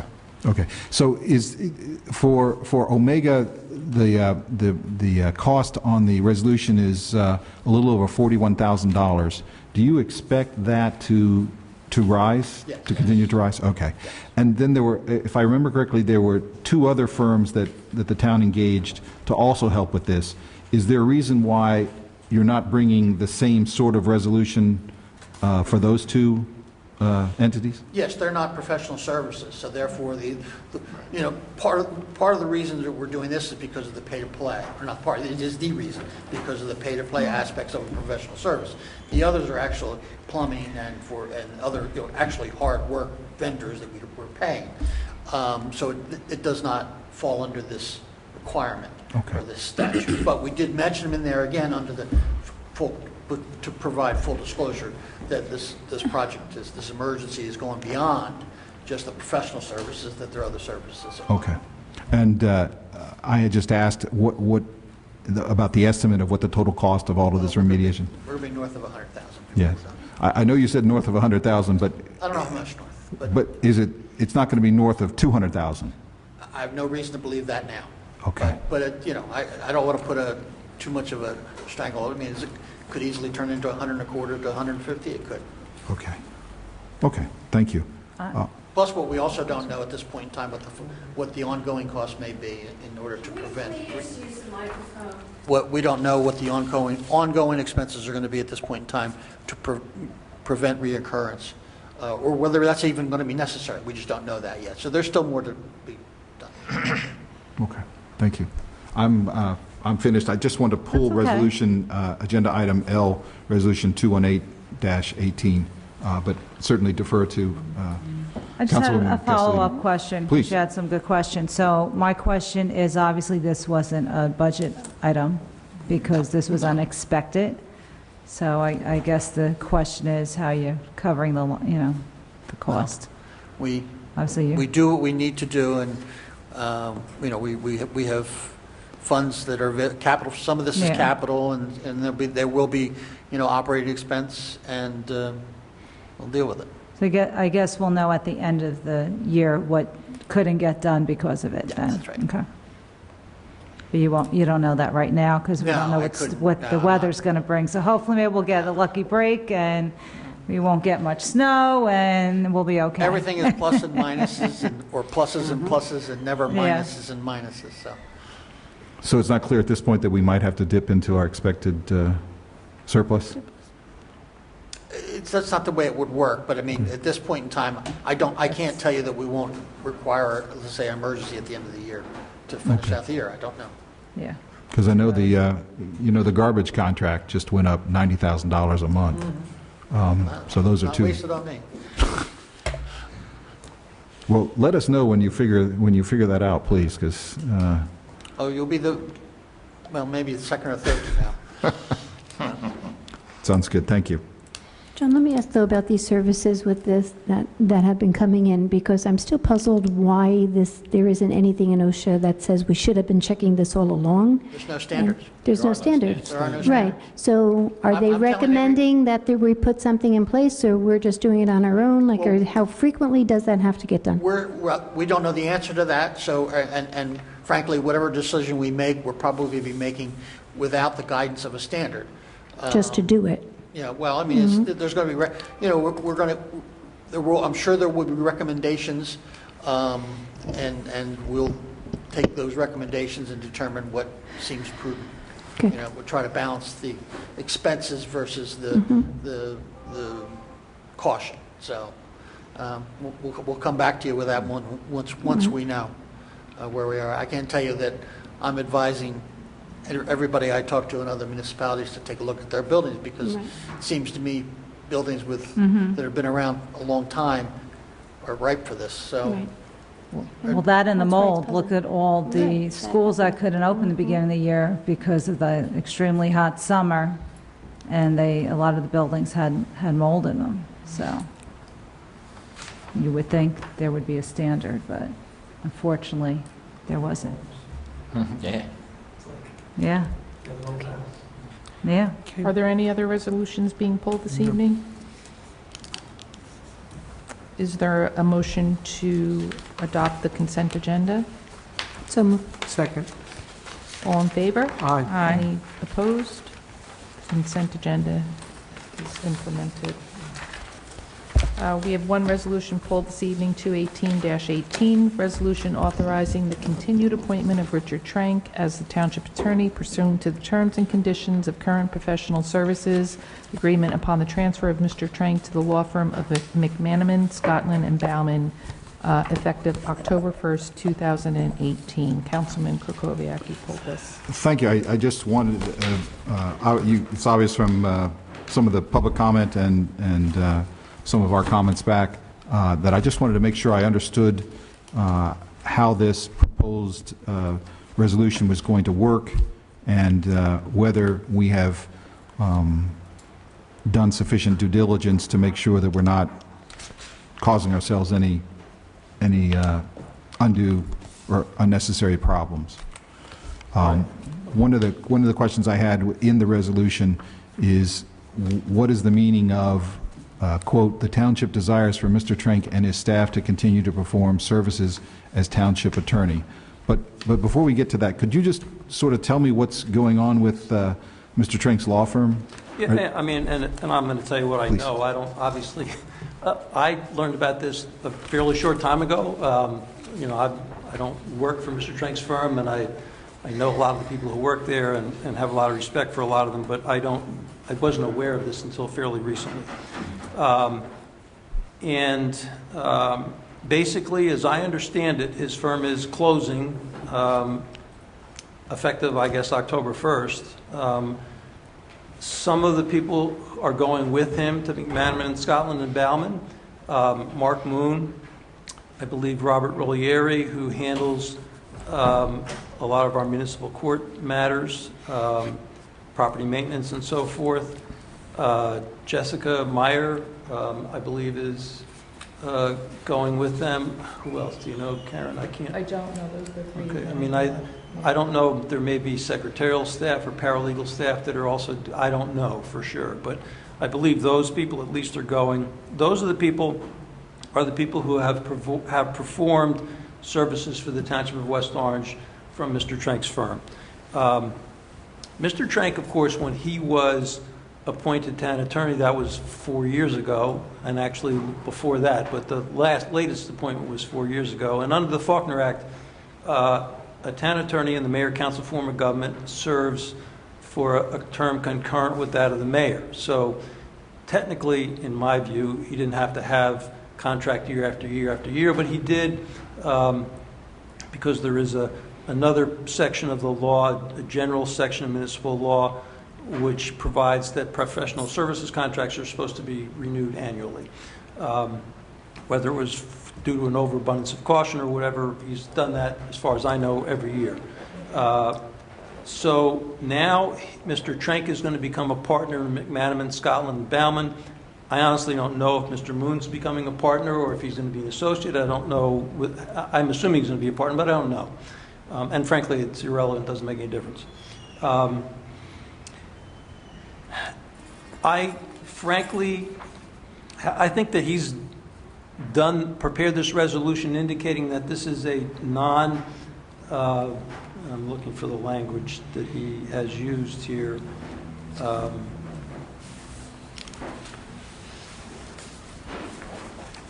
That it's a fair and open procedure. Because frankly, as you all know, each of us who provide professional services to the municipality have participated in our own fair and open procedures for many, many years. Me for 20 years, Mr. Trank for more than 20 years, I believe. Well, although the law didn't pass until 2006, but since then, every year we've gone through this process. In addition, and Mr. Trank went through it both for his position as township attorney and for doing general litigation work for the town. I have done the same thing each year because I do sometimes general litigation for the town. I do ABC prosecutions. I've handled many Superior Court matters over the course of years, although very few recently. So we've both prepared our submissions to cover those bases. As you all know, McManaman, Scotland, and Bauman have been our redevelopment council for many years. More recently, they also became our bond council. They have also gone through the fair and open process. They've submitted every year. And Mr. Trank's concern was that when they make their submission, they don't include general litigation. They do include litigation, I believe, and I'm not sure what the language is, but I'll just use the word ancillary or collateral to the bond function and to the redevelopment function. So in my view, as far as I'm concerned, I think this is through a fair and open process. Both firms have been through that process. The only concern is that McManaman Scotland has never included general litigation as a part of their application. So to me, this is sort of a technicality. I don't see any conflict here with respect to the fact that McManaman Scotland has been our redevelopment council. They were chosen. Mr. Trank can be our redevelopment council without them participating at all. And in fact, he has been our redevelopment council with respect to the Valley Project or Central Avenue Project, or whatever they call it. So it's certainly not a conflict for him to do both, be the town attorney and be redevelopment counsel. He can act in that capacity. Years ago, we hired McManaman and Scotland because, frankly, they are, to my knowledge and most people's knowledge, the foremost firm in this state doing that kind of work. I mean, you're not going to find anybody better. Notwithstanding, Mr. Malanga's finding in a couple of cases that were some conflicts, and in a big law firm, an active law firm doing a lot of litigation, you're going to find that happen sometimes. People make mistakes. And sometimes the conflicts arise, and there's nothing intentional done wrong. You discover a conflict. That's happened to me as a sole practitioner, and then you have to remedy the situation. It's that simple. So all that this resolution is really doing is authorizing Mr. Trenk to continue to do the work that he's been doing as township attorney. And remember, he's got active litigation pending. I don't know how many cases. So if you don't pass this tonight, all of a sudden, he's going to be operating on October 1st without authorization. He can't appear in any of these cases. He can't do any work in any of these cases. His malpractice coverage is going to be under McManaman, Scotland, and Bauman, not under Zoll Firm. Zoll Firm's gone. So to me, this is a practical thing to do.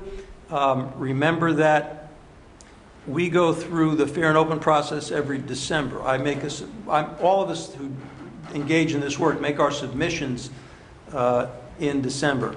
Many towns make these submissions in multiple towns in December, and I suspect, I'm sure that McManaman, Scotland, and Bauman do that. I'm sure the Trenk firm has done it as well, because they work not just for West Orange, but for other towns as well. So to me, again, my view is that the way Mr. Trenk prepared the resolution is through an overabundance of caution, trying to be transparent and so forth. And to me, it's just a practical thing so that he is in place to continue to do the work, and so that Mr. Rolieri and Ms. Meyer can continue to do their work, because they're going to, we have court appearances, municipal court matters, we have whatever other matters they're involved in. So from a practical standpoint, this is not something you can postpone. And that's for that reason. So just in response to the issue raised about the timing, I've complained about this before. We frequently get these sort of resolutions where we have to pass it, or otherwise there'll be some not calamity, but a difficulty for the township. I'm sure if Mr. Trenk's firm is dissolving, that they must have known about it before, a week or two before the actual taking effect. So I do not want to be held hostage for the fact that this came to us at the last minute. Okay. Just let me know when you're done, and I'll. Okay. Yeah. Yes. That's the truth is, I don't know when this decision was made. And remember, Mr. Trenk's law firm is a private law firm. Private sector works all differently than we do here. And I don't know, it's a business decision, obviously. It's a business decision for all of the lawyers who were involved in his firm, all the lawyers involved in McManaman and Scotland. I have no idea. I wasn't privy to any of the negotiations, conversations. I don't know when this all started. And it's really none of my business. I'm not part of either of those firms. So I don't know. All I can say is I assume it was a business decision. It was made pretty quickly. I never have had the sense that this is something that's been brewing. And I only heard about this, I want to say, a week and a half ago, maybe 2 weeks ago, tops. I don't know. But I mean, so I don't have an answer for that. I appreciate what you've said. If I was in the council's position, I would sort of want this, more notice as well. But these things happen sometimes fairly quickly, and it's certainly not unusual for law firms to implode, explode, merge, reformulate again and again. I mean, it's just a fact of everyday life in the big city. So if you could just, moving on, just clarify this issue. To me, it appears to me that we, as a township, have a contractual relationship, not only with Mr. Trenk, but also his law firm, because that's been in these contracts.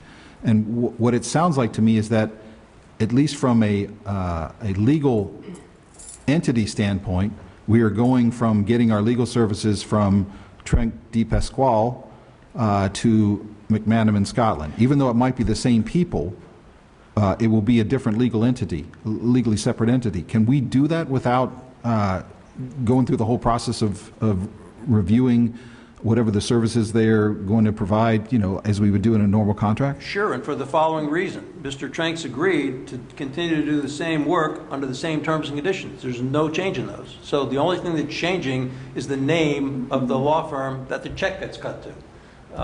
And, you know, that's, to me, it's not a big deal.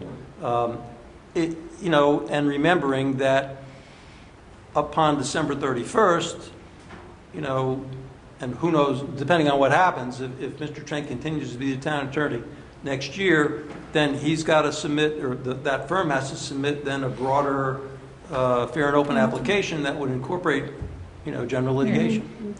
But otherwise, there's really no difference. So. Okay. Excuse me, Mr. Kaiser, that happens this December, correct? We'll have that. Yeah, I mean, his term runs out on December 31st, as does the mayor's. Yeah. So then, correct. So we're going to vote on it again anyway. Well, right, well, the following year, in January, presumably. Right. So I understand from a practical effect, you don't see any difference, but isn't there a distinct difference between having your legal services provided by one law firm and switching to a totally different law firm? I mean, they're separate legal entities. Is that not? Well, they're separate legal entities, obviously separate legal entities, but it's the same work, done at the same pay. There's no change in the terms or conditions of the contract by the same people. So that's not going to change. I mean, Jen Credidio will continue to come in here, I'm sure, with respect to redevelopment matters, or Glenn Scotland, who comes once in a while. Mr. Trenck will be doing the same town attorney job. The staff that is moving from his current firm to the new firm is going to do the same work that they've been doing. So it's a kind of a seamless type of thing, and the only thing that changes from a practical standpoint is the name. And my view is, particularly since both firms have gone through the fair and open process for years and years and years in this town, you know, we all know who they are, we all know all the details, so it really doesn't, it's not a significant change as I see it. So. Okay. And just to the point that I think Mr. Malanga was trying to make, and at least one of the points he was trying to make, is that there seems to be a potential conflict of interest when the relationship between the two law firms changes. So, for example, when Mr. Trenck was at Trenck de Pasquale, he was the town attorney for, and the work was being done by that entity, that law firm. And if McManaman Scotland, in its role as either bond counsel or redevelopment counsel, did something that the town questioned or didn't like, and got into some sort of legal conflict, you would have a clear non-conflict of interest, because Mr. Trenck didn't have any contractual relationship with McManaman Scotland. But now what we're seeing is that we're going to have the town attorney, the bond attorney, and the redevelopment counsel all being in the same firm. Which is often the case in practice. And how often, I mean, it's just hard for me to envision where the conflict is. I mean, you know, just, as I said, Mr. Trenck can be a redevelopment attorney if he wants to be, and he has been for at least one project here. So I don't see where the conflict is. I mean, all he's done is move to a different firm, and he's still going to do the same work that he's always done.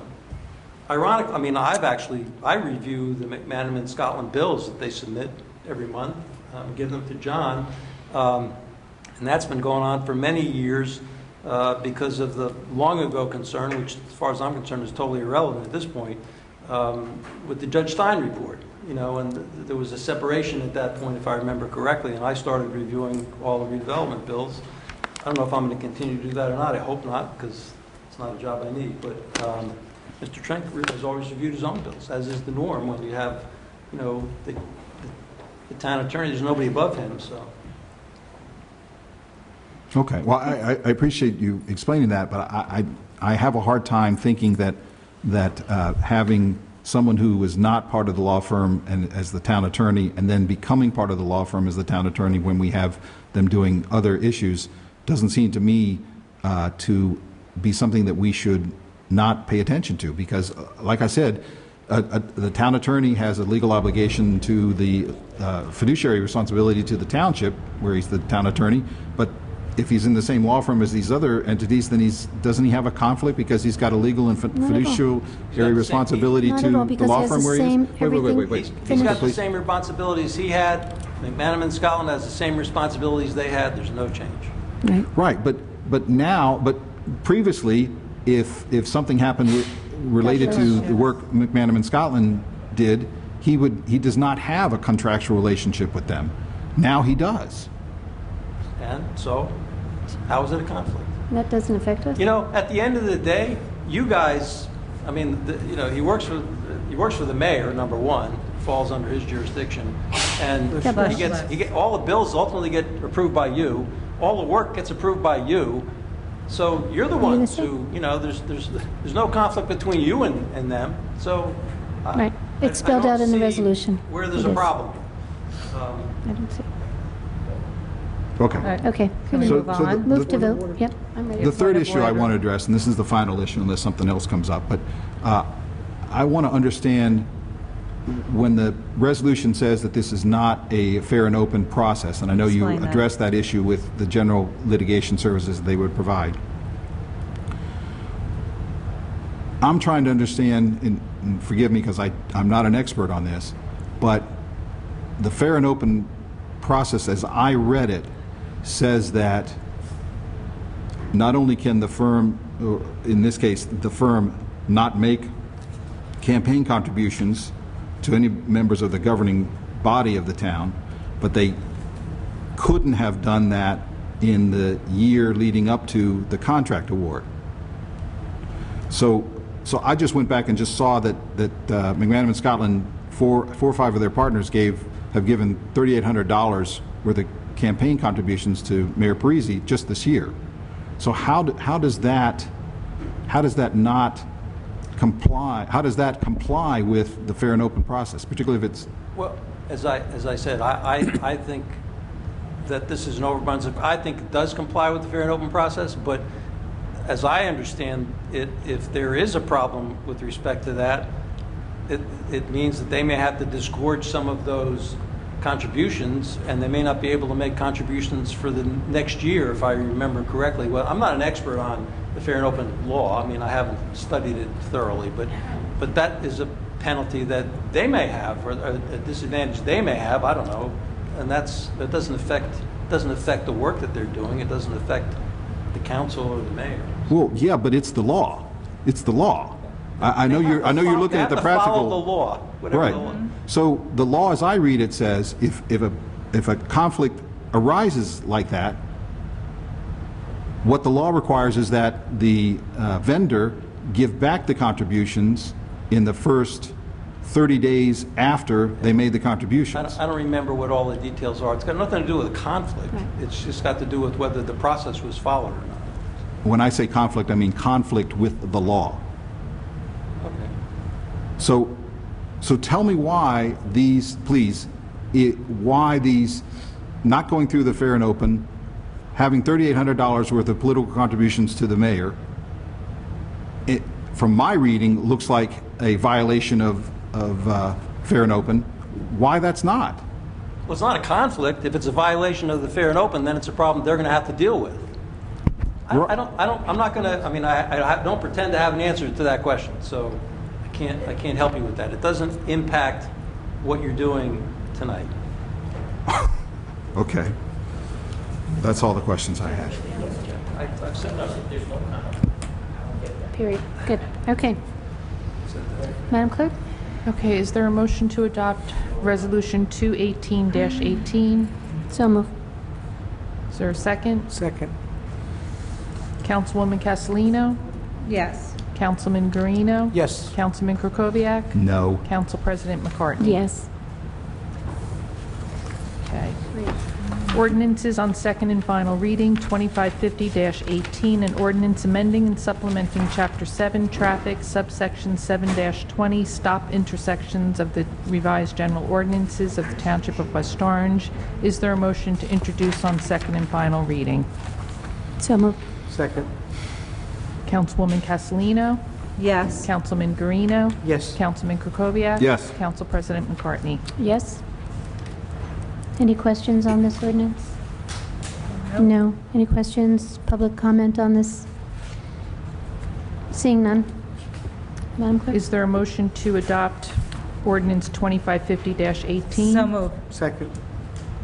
Councilwoman Castellino? Yes. Councilman Guarino? Yes. Councilman Krokoviac? Yes. Council President McCartney? Yes. Ordinance 2551-18, an ordinance amending and supplementing Chapter 7 Traffic, subsection 7-32.2, restricted parking zones of the revised general ordinances, handicap parking stall at 89 Ashland Avenue. Is there a motion to introduce on second and final reading? So moved. Second. Councilwoman Castellino? Yes. Councilman Guarino? Yes. Councilman Krokoviac? Yes. Council President McCartney? Yes. Is there any public comment on this Oh, I'm sorry. ordinance, 2551-18? This is for handicap parking stall at 89 Ashland Avenue. Seeing none. Motion to approve. Is there a motion to adopt 2551-18? So moved. Second. Councilwoman Castellino? Yes. Councilman Guarino? Yes. Councilman Krokoviac? Yes. Council President McCartney? Yes. Okay. Ordinances on first reading, 2552-18, an ordinance creating a reclassification and salary schedule of certain Township of West Orange employees, setting forth their titles, classification, and salary ranges, and adopting a salary guide and establishing the employee's status as a Township employee and under the guidelines of New Jersey Department of Personnel, Deputy Registrar / Keyboarding Clerk 3. Is there a motion to introduce on first reading? So moved. Second. Councilwoman Castellino? Yes. Councilman Guarino? Yes. Councilman Krokoviac? Yes. Council President McCartney? Yes. Could we just have an explanation? Does this mean that the ranges increase or decrease, or how do they change? The range is an increase, but it was an increase that was authorized in budget and was missed. Okay. Thank you. Ordinance 2553-18, an ordinance amending and supplementing Chapter 7 Traffic, subsection 7-29.1, speed limits in general, and subsection 7-33, school zones of the revised general ordinances of the Township of West Orange, Pleasant Valley Way. Is there a motion to introduce on first reading? Second. Councilwoman Castellino? Yes. Councilman Guarino? Yes. Councilman Krokoviac? Yes. Council President McCartney? Yes. Council President, may I just take a minute to explain this ordinance? though? Please. Okay. I know it gets a Simpler than what it says in the ordinance, Exactly, please. exactly. What happened, my I need to send a colleagues, letter. is that almost 2 years ago, when we first voted on this ordinance for speed reduction, the county didn't move fast enough to enact it and accept it. So because of the timing, and because the old one said the speed limit between Northville Avenue and Mount Pleasant is 50 to 45 miles an hour. So now that's all being dropped to 40 miles an hour. The school zone between Mount Pleasant through, the high school to Kelly and to Eagle Rock Avenue, that's the 25-mile zone. So that's what I'm saying. That's the only reason why it's being here, is just to redo it, because it wasn't inactive in time. Now this allows it to be inactive in time with the proper speed limits. And some people did call, they want everything 25 miles, but the county is flatly said, no, they're not going to, approve 25 miles for the whole... For the length of... Right, the whole length of the roadway. So that, I just want to explain to Councilman, so does that make it? Yes, yes. Oh, sure No, it does. sounded familiar, but I yeah. just want to make sure No, that no. the numbers were still the same and the No, and the exactly, and I just wanted you to Yes. have a comfort level. Yep. Okay. Okay. Let me send in a letter I'm sorry. explaining that. Oh, yeah. Motion to... No, we already did that. Now we move on to the next one. Okay. Ordinance 2554-18, an ordinance amending Chapter 4, Section 1.3 of the revised general ordinances of the Township, sweeping, litter, garbage, refuse, or rubbish into gutter prohibited. Is there a motion to introduce on first reading? So moved. Second. Councilwoman Castellino? Yes. Councilman Guarino? Yes. Councilman Krokoviac? Yes. Council President McCartney? Yes. Okay. Can I just make a statement on this? I was going to do the same. Go ahead. No, so just, with property maintenance and, again, just having to educate our business owners and our residents. We've been getting a lot of complaints about the litter.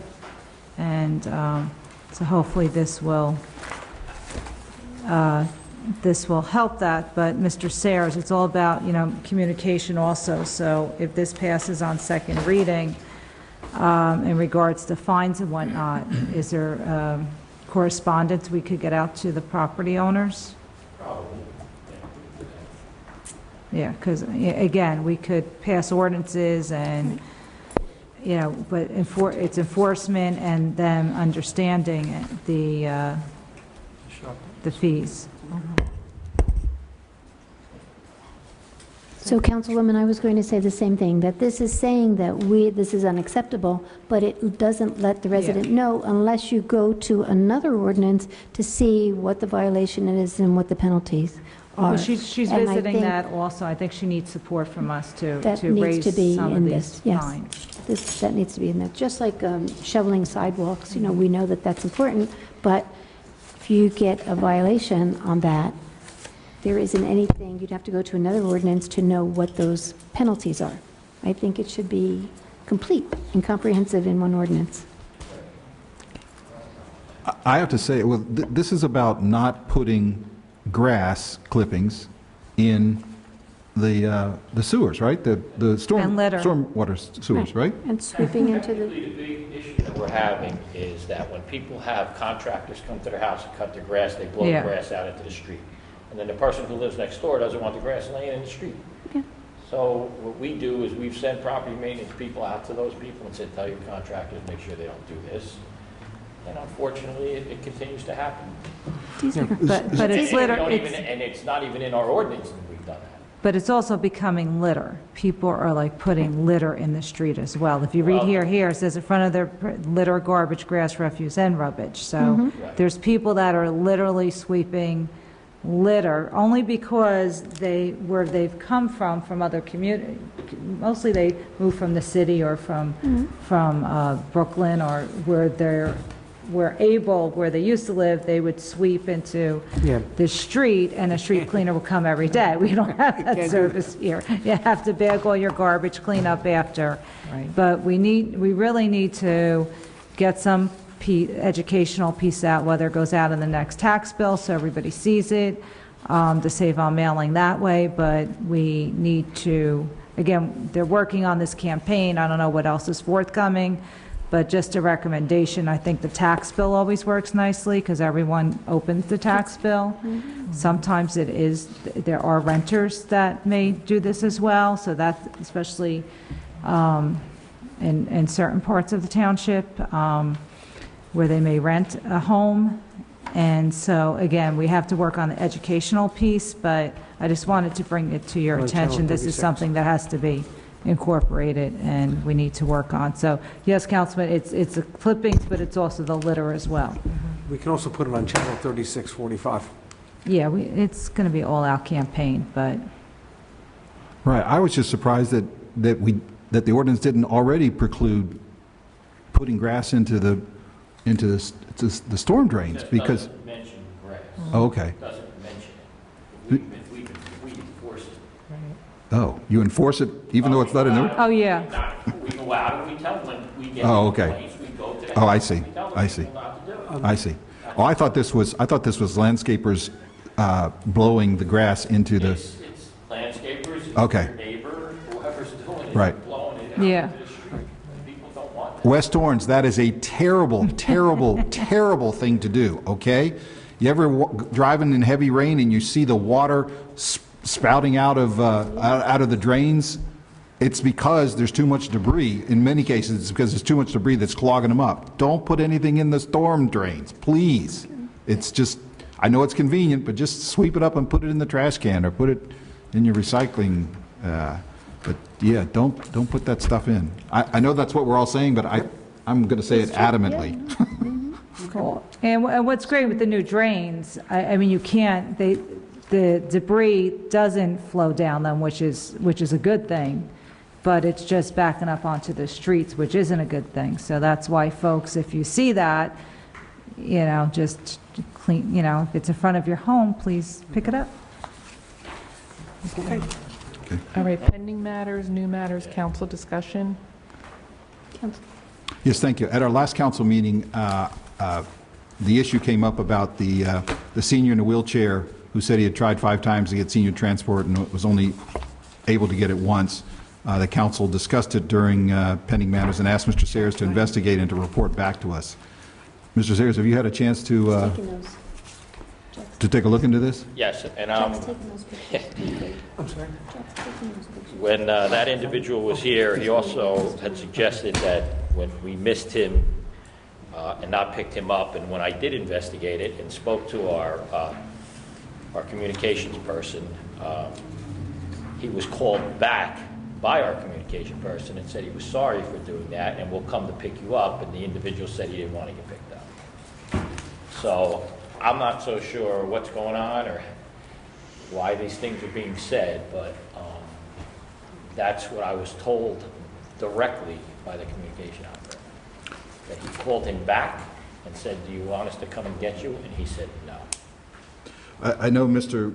Grosso had said also that the dispatcher told him that he had some sort of conflict between 2 potential passengers for both had the same name. No, it wasn't a conflict. He made a mistake. One guy canceled and his name was Frank, and his name was Frank, and he canceled him instead of the other guy. When he found out that he made that mistake, he called Mr. Grosso back to say, we'll come and get you, and Mr. Grosso said, no, you don't have to. Oh, so your previous explanation was also what I just asked about. It was Correct. The same incident. Exactly. Okay. Because he said he tried 5 times, he got 1 ride. Did you identify what the other 4 issues were? Were they all the same? I can't verify that. Okay. Does did you talk to Mr. Grosso? I did not speak to Mr. Grosso. Is the dispatcher's telephone conversations, are those recorded? No. Like the police? No. No? Not recorded. Can I comment on transportation with you? Are you done, Councilman? Yeah, I've got a couple other things for pending matters, but So I had investigated some of the complaints, and it seems that the issue is, again, it's trying to inform our residents. Folks had called for transportation on the same day, so they would have an appointment that day. So that is an issue, and we're trying to educate residents that, we could arrange the transportation going up to the different sites, like going out of town for the dialysis and for even some chemo treatments. And I have to say, Mr. Sayers, I've been told, has even accommodated some folks on that same day, which is, which was very accommodating. I tell everybody, if you have a transportation complaint, you either call upstairs or call my office. And when those calls come into my office or they go upstairs, we do whatever we have to do to pick those people up. A lot of these, not a lot, but some of the people that come in here and talk about these things I've never heard from, ever, in all the years I've been here. So I know Frank Grosso. Even when I went and I spoke with him, I can't conceive that my guy sits there and 5 times tells you he's not coming to pick you up. I'm not saying that it didn't happen or it did happen, but I just don't believe it happened. But folks need to know that, with these appointments, you have to call in advance. Same thing with the county. The county takes the calls in advance. And if you have an emergency, to reach out to Mr. Sayers' office, and, we'll do what we can. I mean, things are going to happen. There's communication issues, but mostly it's unfortunate they don't realize that they can't call in the same day. But we're going to work on certain things, so. right, but we don't know. I don't think we know what happened. We have Mr. Grosso came and spoke with his 5 minutes. I talked to him and I talked to our guy. Okay. Oh, I'm sorry. I thought you said. Verify it? How do I verify what he's saying versus what my guy's saying?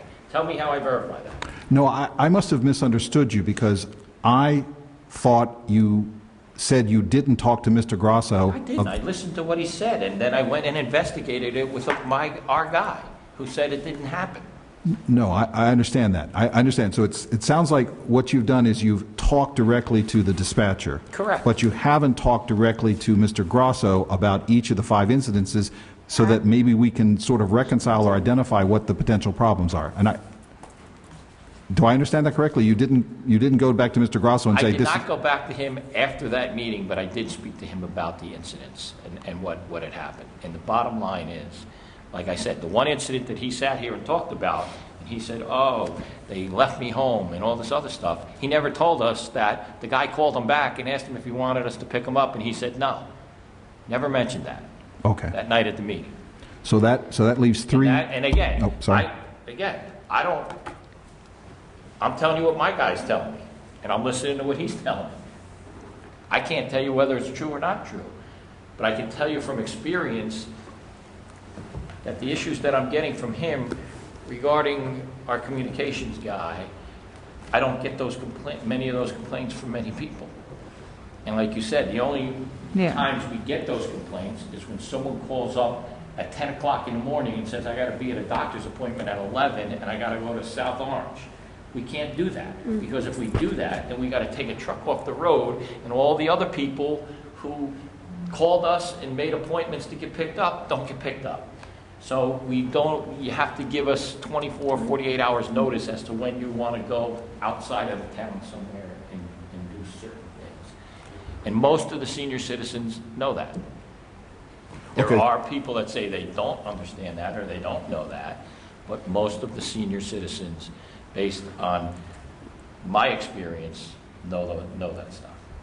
Matter of fact, I told you, 2 weeks ago when I had a call from Mrs. Morelli, the same thing. Yeah. Wound up taking care of the lady. Because she called us and told us that, hey, I got a little bit of a problem. Can you help me out? Yeah, we'll help you out.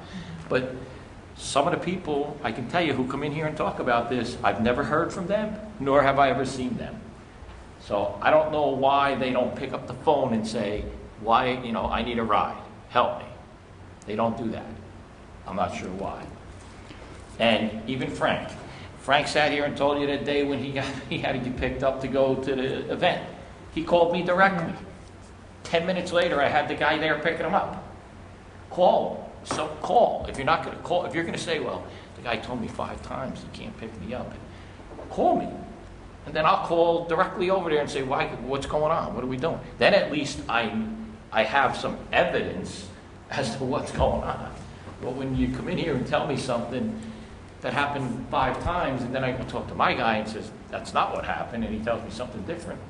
Again, I don't know who's telling me the truth and who's not, but...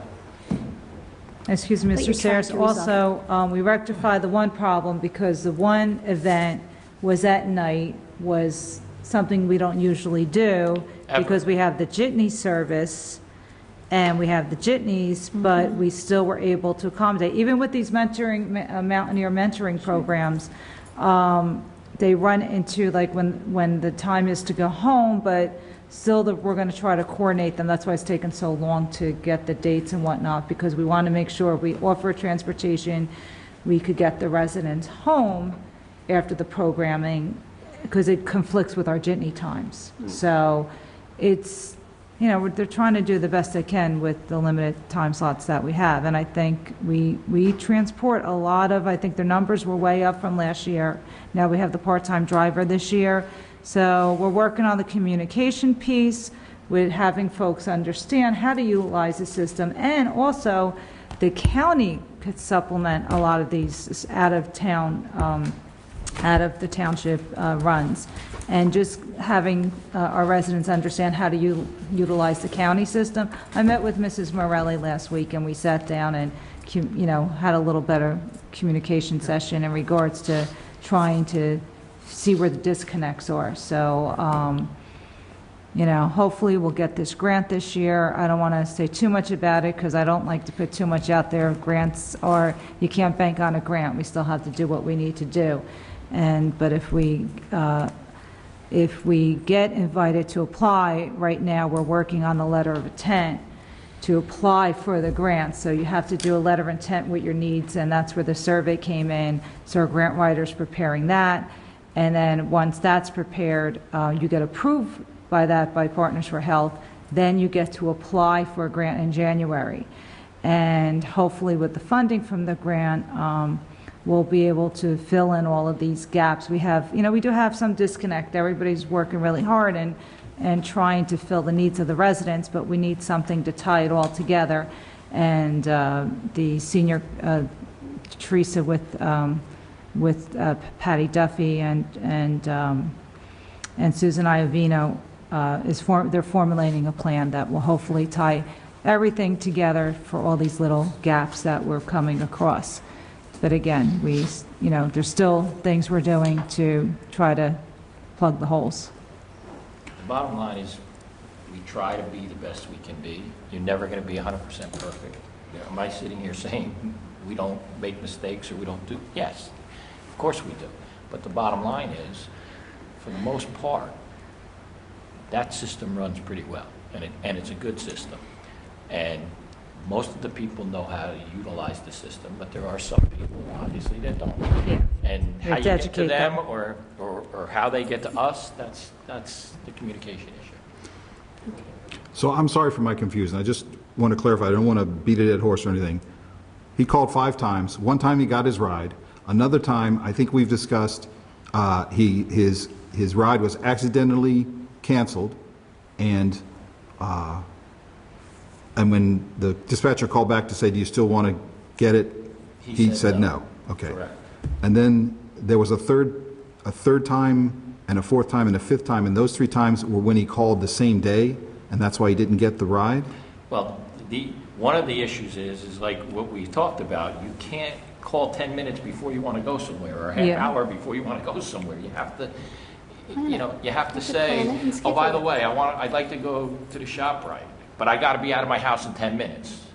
Then he's going to say, well, I'm sorry, but I can't get there in 10 minutes. We are running people to ShopRite, and you're number 5 on the list, so we'll get to you within 35, 40 minutes. So what I'm saying is I don't know the facts behind all those things of what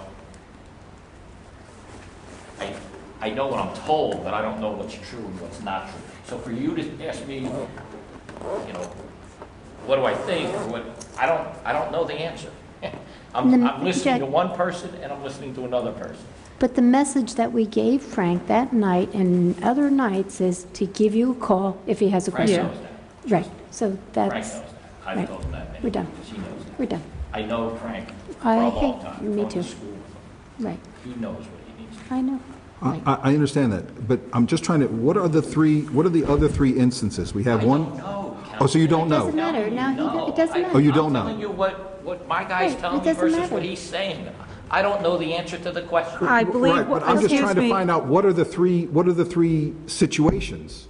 but And can I- where's the conflict? I was expecting to hear about 5. Because my guy is telling me he doesn't know what he's talking about. So if my guy said, oh yeah, he called me 3 times and said, come and get me in 5 minutes, and I told him no, Right. that's not. But we don't know. That's not the issue. don't know. I don't know what it is. All I can tell I you have is what insight. he's saying Oh, good. versus what my communication operator is saying. And you have no... My communication operator is not verifying what he's saying. I don't know how else to put it to you. Okay. Is So there any... I don't know what those instances are. Yet, if he knew, I don't even want to get it. All right. So there's not even any documentation of when he got the call and when he got the order for when to go pick him up? There's no documentation of it? It's all just oral? It's all done Yeah. on a daily Check the basis. caller ID. Hey, Do you want to buy a dispatching system for it? Just check your caller ID. No, what I want to do is stop hearing all the complaints of people that come What here, all and I just complaints? want, How many could I just finish, please? It's the same complaint. Could I just finish what I'm saying, please? What I'm really trying to do is just We trying ever to... talk? Don't interrupt. Finish. Go ahead, Please finish. It's 10:30 at night, and we're just repeating ourselves. No, so just finish. What I'm trying to do is trying to figure out if there are problems that can be fixed so that we stop hearing so many transportation problems. Councilman, that's my job. I work on this every day. You sit here and you listen to 2 people who come in here every council meeting and complain about transportation. I want to ask you a question. How many people have called you and complained about transportation? Several. Several? Several in the Have last you year. ever called me and asked me to help them? No, here's... Why? No, answer my question. Have you ever called me to help them? No, I've told Why? them... Could you please just let me finish? I'm all asking right? you a question. Thank you. Sometimes I have. Sometimes I have called you. Thank you. Sometimes I have called you. Sometimes I tell them to call you. But the issue is not, I've said this before, I really don't want the business administrator of our township doing all of this stuff with senior transportation. I want to fix the process. And he's not, and we've heard from the director, and he's I'm not not getting, getting and the complaints. director has told us the same thing. The That's the director has issue. told us the same thing, that the office is not getting complaints. I kind of, are you done? Can I? Councilwoman, you have Okay. insight? And you know, it gets late and we get frustrated because we keep repeating the same thing over and over again. Now, in fairness, there are other complaints. People just don't come forward with them sometimes.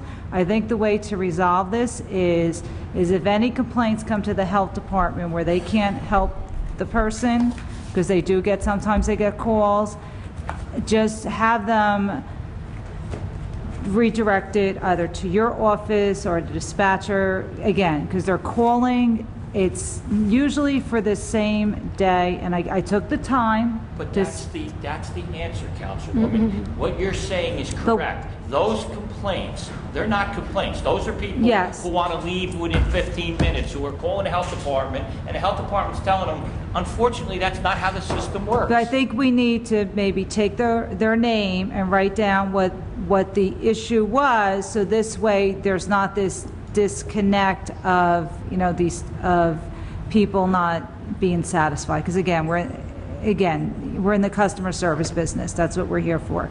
So I don't think it's that many, so it shouldn't be an issue.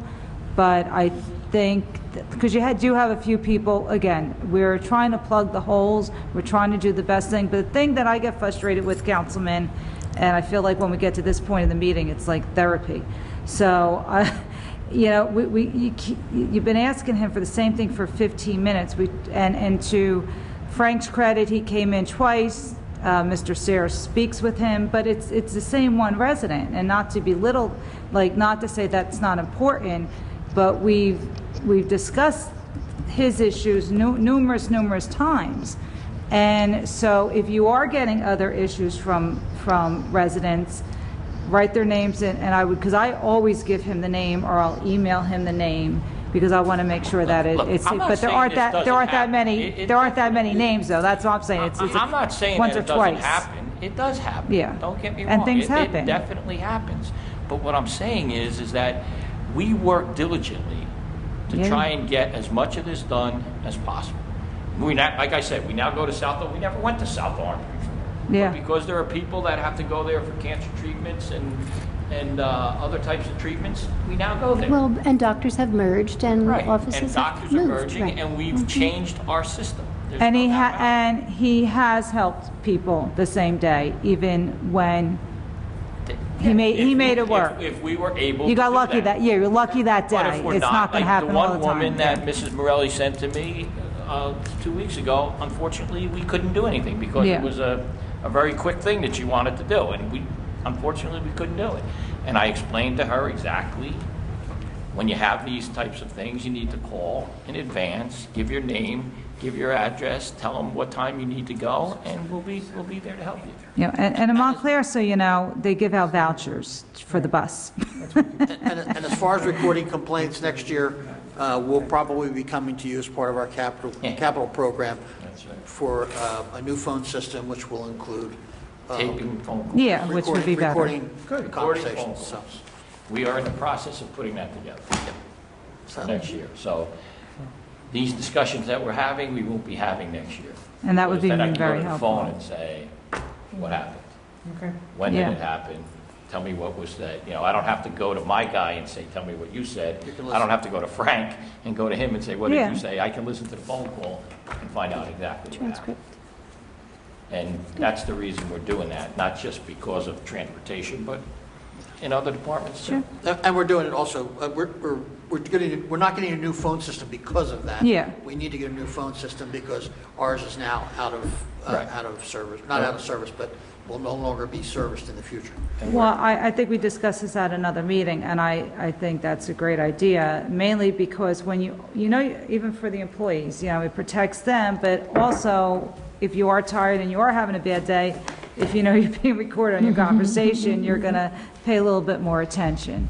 And That's the only way. And that would be helpful. Our employees never have bad days. Hey, we all have bad Customer days. We've had this discussion, and we've been discussing this for about the last 6 to 8 months, and it's the only way for us to be able, as the administration, to see and understand exactly what happened without Yeah. relying on either our employee or the complainant. Or what's being telling said us or what what's happened. being interpreted. Exactly. Good. And that's why we're Okay. going in that direction. The prices have dropped on that dramatically over the last 3 or 4 years. So we've been looking at it for a while. And I have a question with regards to the complaints. Does that, have people been utilizing the online complaint system? I mean, They do, but not as We don't much get as a you lot. like? we don't get a lot on transportation. I mean, and we don't, yeah, you're right, we don't even. Generally get a speaking, we report don't get a lot. concern. Maybe, I don't know, 3 or 4 a week, possibly. Yeah. On different things. Because I always encourage folks to, type it in. And that's another reason so we put they that have a in record place. of it. We put that in place so that if you do have a problem, you report the concern and it goes directly to us. It comes directly to us. No one can say, oh, I'm throwing this away. I'm not going to let Jack see this. I'm not going to let the mayor see this. It comes in and we address the concern. Okay. Which is great if they're online. Well, true. That's true. Yes. That's absolutely true. If we finish with that, I just have one more question. It's just a small clarification. Mr. Gross, I just asked you for the invoices for Peter Ritchie, who the council had approved to speak at the June zoning board hearing, and also Higher Gruel, that's doing the redevelopment plans. And you came back and said there's no approved invoices. Are there invoices that from these two guys? There's invoices, I think, that our legal's reviewing to send to us for approval, but, so We haven't I seen believe them. they exist, I just don't have them. In other words, where the process with invoices, it goes to the department.